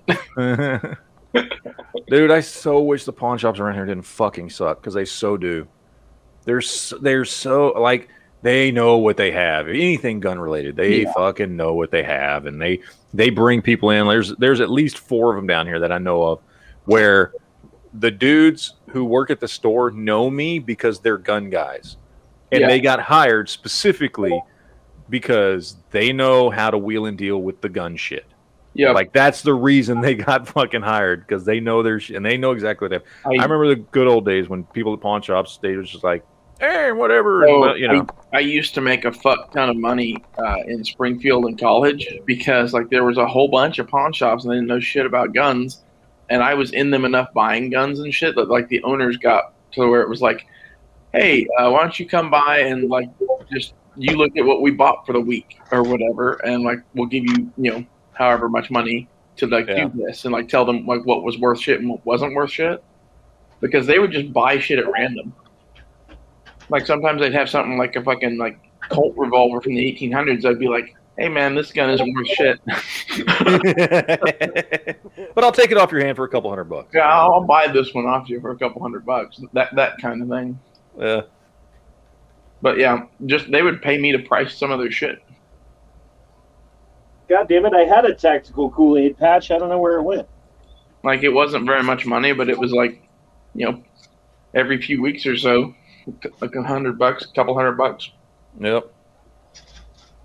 Oh, here we go. The fuck is he looking for? Look, it's a G-Webs patch. Oh, the van patch. And you'll recognize this one, Matt. No. What's that one? Who's that? I think that's like a penis thing. Yeah, Oh, it's okay. like a big vagina. It sounds like it. It sounds like it. And then there's that one that Savage is talking about. The Glock Perfection. Oh, wait. He double copyright struck himself, didn't he?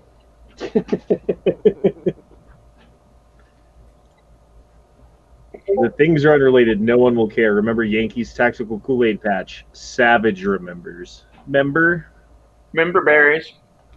I like my internal pizza chronometer worked out perfectly, by the way. You know, the only thing I don't like is they're square now. Yeah. I don't like that. Internal pizza. When did they start doing it It square? was about 3 or 4 years ago. Dude, I love internal pizza chronometer. That needs to be a t-shirt. That needs to be a patch. I love G-Web's. G-Web's got the stripper clip patch. Have you seen that one? Yeah. I fucking love that one. That was great.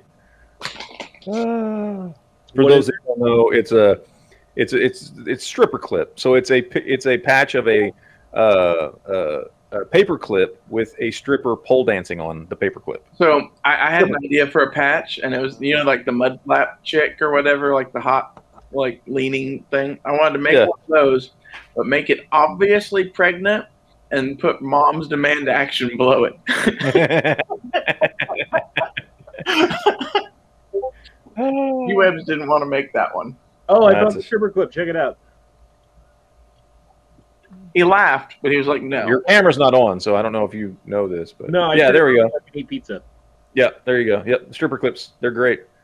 The one I swap them out because I've got all the versions of it. The one I currently have on my safe is black background with blue outline. Well, the clip itself, the paper clip, is still white. It's cool. I like it. It's the newest one he sent me, and I love it. My safe is so packed full of fucking patches and stickers and shit.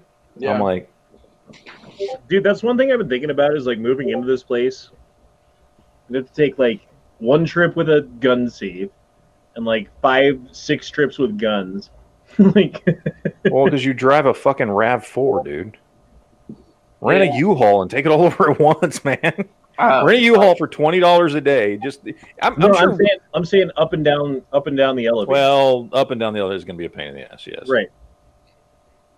When I moved back from Springfield to Tulsa, my whole FJ was loaded complete with guns and ammo, except for myself in the driver's seat and the fucking cat in the carrier buried under guns in the front seat. Yeah, it's hopefully I don't get pulled over.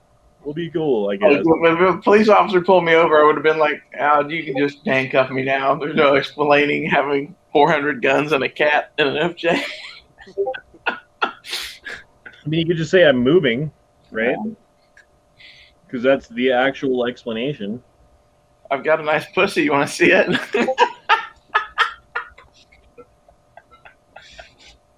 Oh my god. You almost made me spit out my pizza.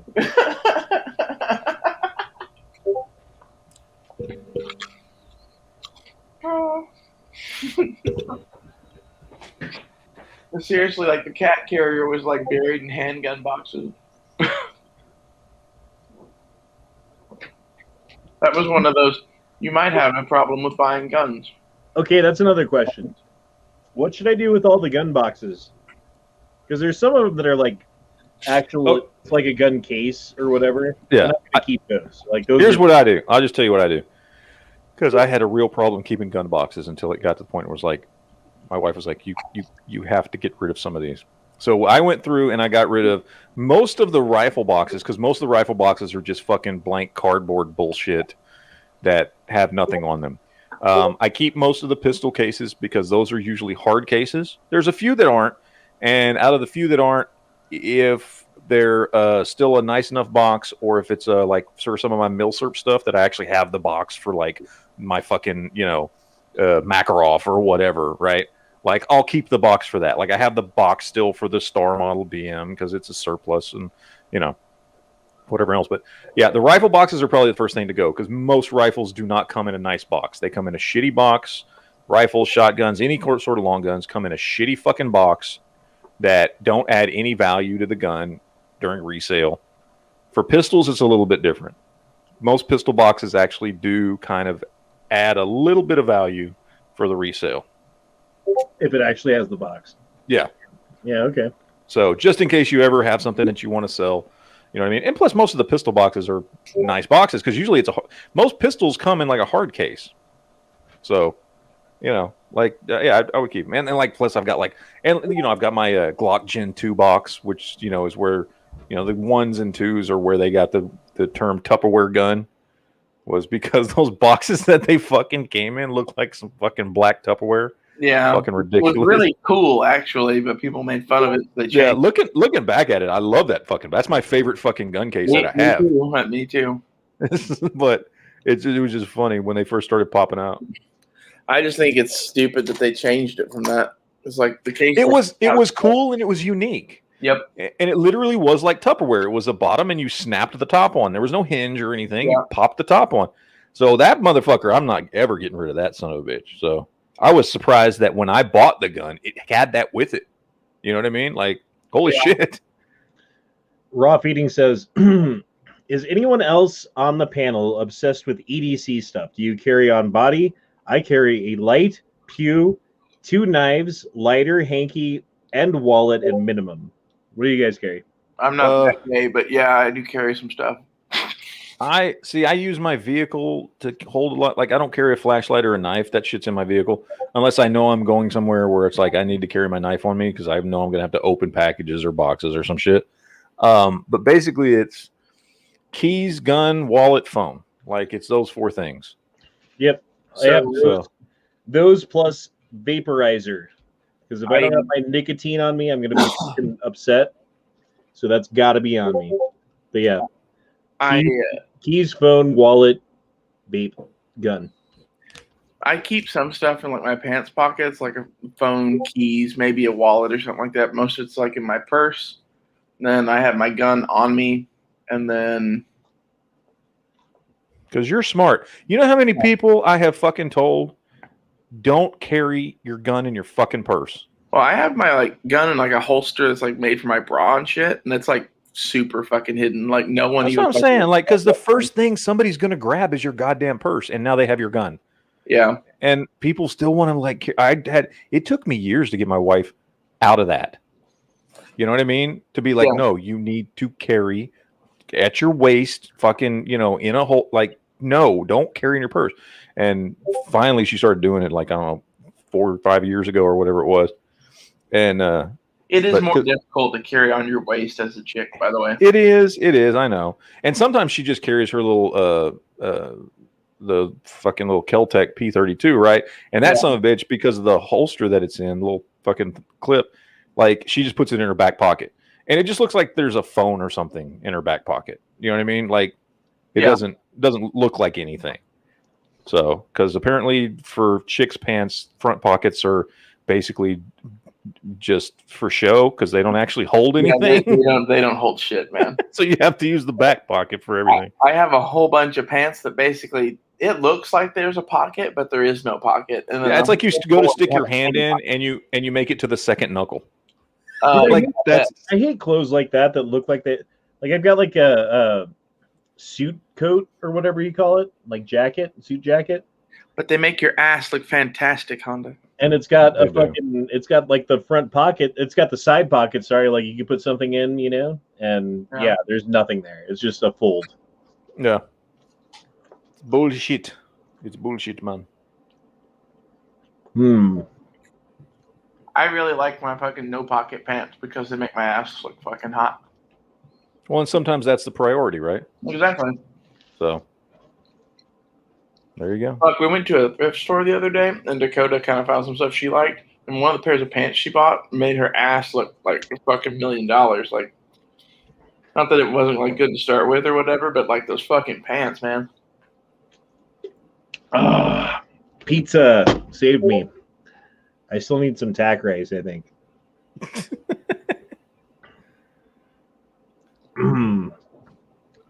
Well, if I'm going skiing tomorrow, I don't know if I am yet or not. I'm not sure if we're going tomorrow or on Monday or maybe not at all. I'm not sure. My brother-in-law might be busy doing stuff from what he was texting me.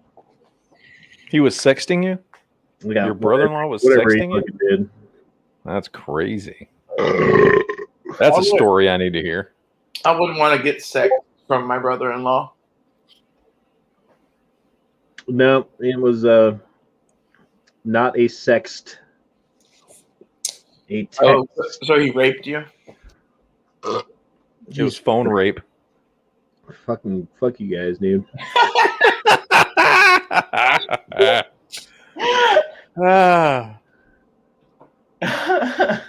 Oh, did Angry? Oh yeah, Angry's been gone. How long has Angry been gone? Angry's been gone for a while, dude. A while.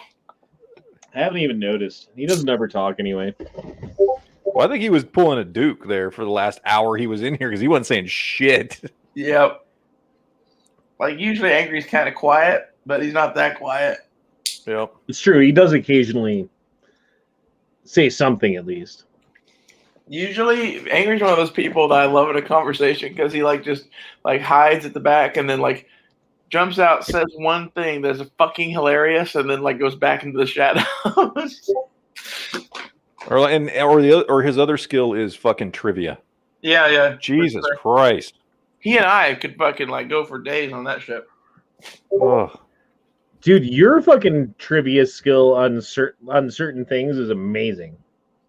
I don't know how you recall the information that you recall, but who are you talking to? Which one of us are you talking to? Ray. Not you. Fuck you. You're the same as me. If it comes to I was I don't know who the fuck you're talking about, dude. You're better with names than me. I'm better with weird things than you. But yeah, I consider us the same level.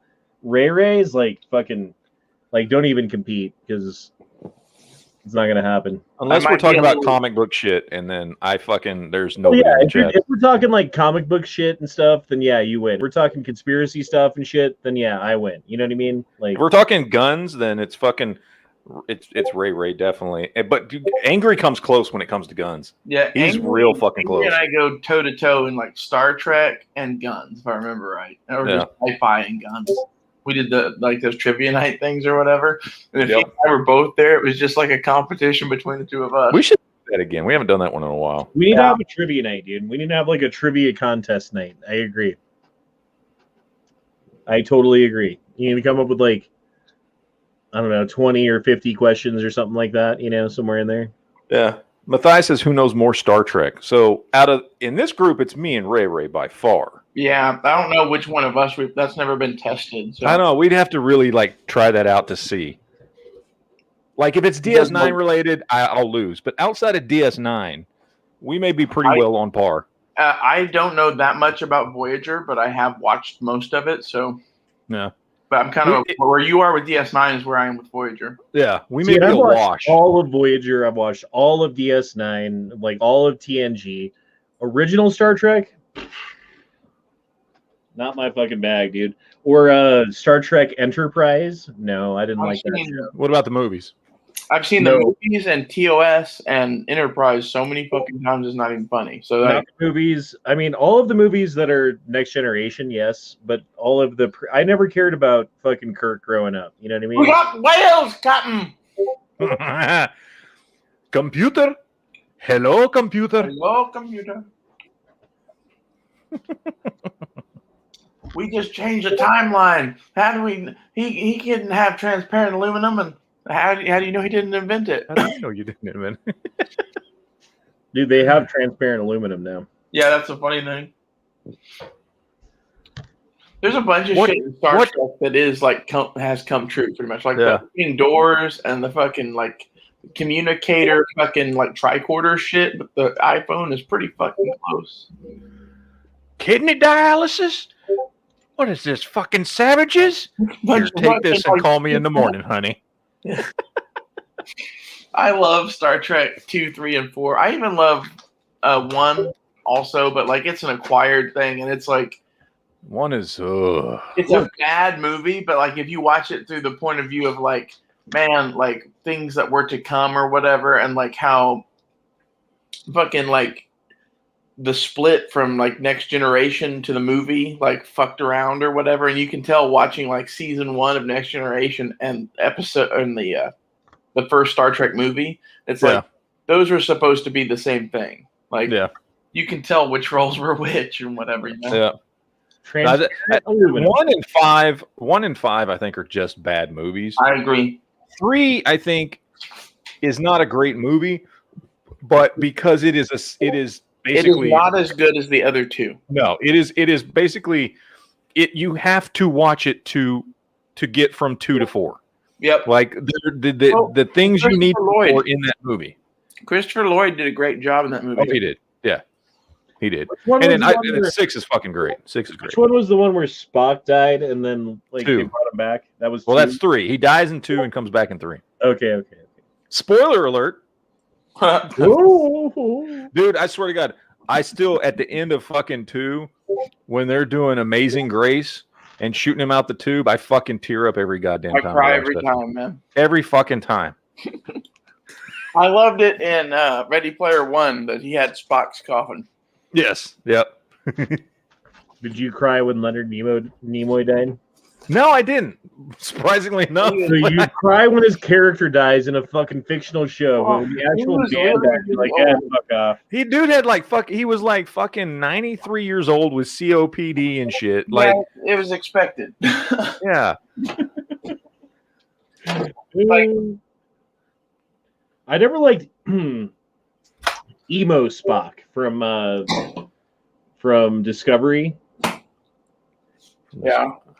I don't know. Okay. There's something about emo Spock. Well, because he was supposed to be fucking basically crazy. He had been driven insane by that fucking thing. That's kind of why they did it. I'm going to wait and make judgment on that Spock because he's going to be on his own show, Brave New World, with him and Pike on the Enterprise. Which, this is a new show. So that season 2 of Discovery was so well received because of Pike and Spock and all those characters from the original Enterprise. They're getting their own spin-off show, which takes place 5 years before the original Star Trek. And so in that show, Spock's supposed to act like Spock. So I'm going to reserve judgment on his version of Spock until I've seen how he acts in that show. Because how he acts in season 2 of Discovery is basically he's being driven mad by that fucking time-traveling fucking whatever the fuck it is. And it's driving him crazy because of the anomalies. And that's why he acts fucking weird and emo, because he's all fucked up. When the season starts, he was in a fucking psychiatric ward because he was fucked up. So I'm not going to judge him based on that. Although I will tell you, for those that don't know, the guy who plays Spock in Discovery and now Strange New Worlds is Ethan Peck, grandson of Gregory Peck. Well, that's cool. Nice to see Hollywood dynasties continuing despite these trying times.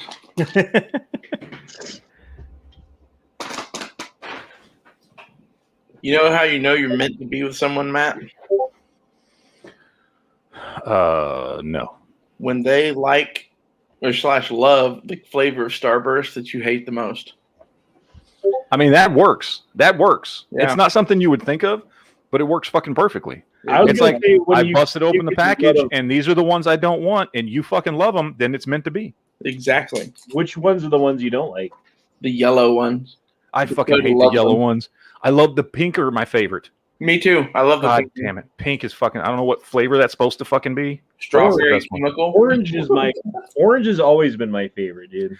Here's the thing. When it comes to, I love citrus in real life. In candy, I almost never like the citrusy ones. I'm eating a pink Starburst right now. God damn it. I want Starburst. You fucking lucky motherfucker. You fucking piece of shit. Fucking fuck face. Like when it comes to Skittles and shit, I don't like the lemon ones.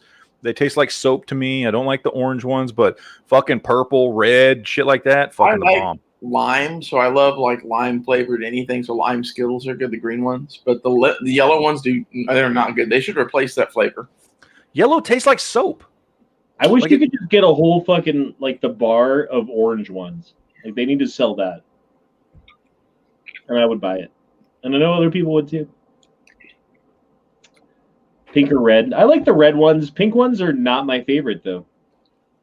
Yeah, pink Starbursts are the bomb, man. Those are my favorite ones.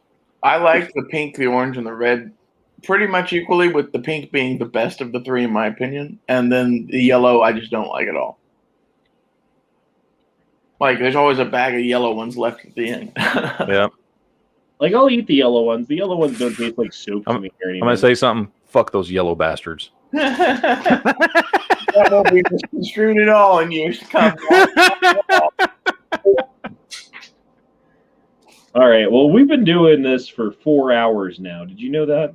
No, it's 2 a.m. where I'm at, man. I don't know. And I got to wake up early and help my wife finish packing because she's leaving at like 9 to fucking drive to Houston. So I've slept like 4 hours in the last 24. So actually, like last 36 hours, I've slept like 4 hours. So I just had like a 12-hour nap that I woke up from before this chat. So I was good to go. Nice. Go fuck yourself. See, that's how you know who your friends are.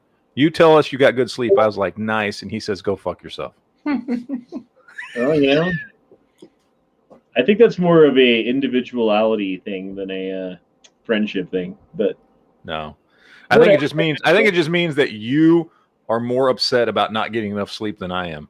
That's what it means. No, that's absolutely what that triggers you more than it does me. I'm like, hey, good for you. And you're like, God damn it, I want sleep. Fuck you. Like, yeah, because you don't need sleep. You're like I've gotten to the point to where I operate on very little sleep, and I've been doing it for fucking years. You just plug you into the wall or some shit. I wish somebody would come along and just knock me the fuck out for like, I don't know, 3 days straight.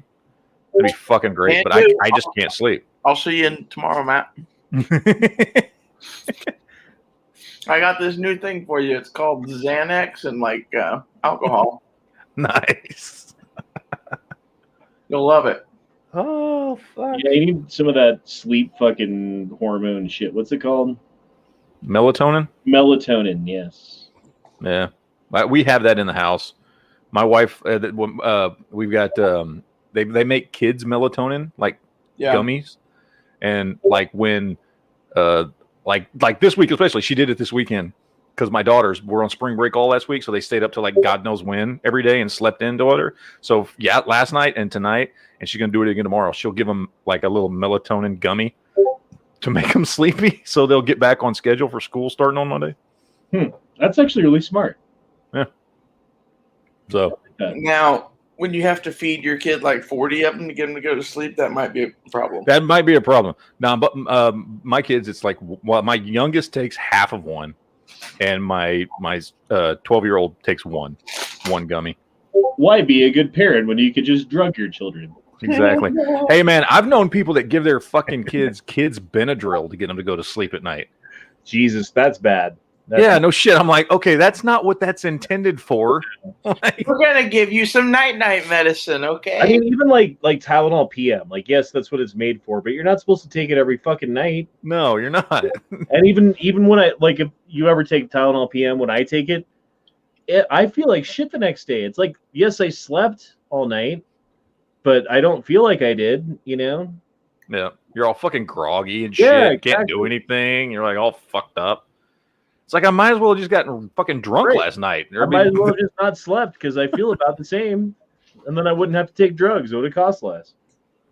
Anyway, well, yeah, we've been going 4 fucking hours though, so not a record, but it's up there. But we got to end it, man. I'm gonna fucking duke out on you, so we're gonna end it here. I hope you guys enjoyed it. I hope that I like that. That's a verb now. Duking out. Duking out. Just duke out all over the place. Mm-hmm. You know, honestly, from what I understand from text messages, we will be back for the Gay Frog chat tomorrow. So I got to figure out something for that between now and then. But don't worry, I will. And we will see you then for that. If Oh, man, not, I just duked all over my computer.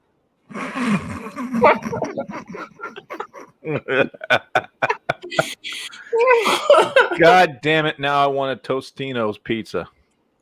Totino's. What a toast! It gets toasty, so it's Tostino's. Totino's. AK. You can Fix end that the chat AK. now. Fucking AK, looks stupid black. Fuck you and your fucking face. I think They need some wood. They need some fucking wood coloring on that motherfucker. Yeah, Yes. spray paint the metal parts gold. There you go. Yeah, that's the next gunsmithing challenge.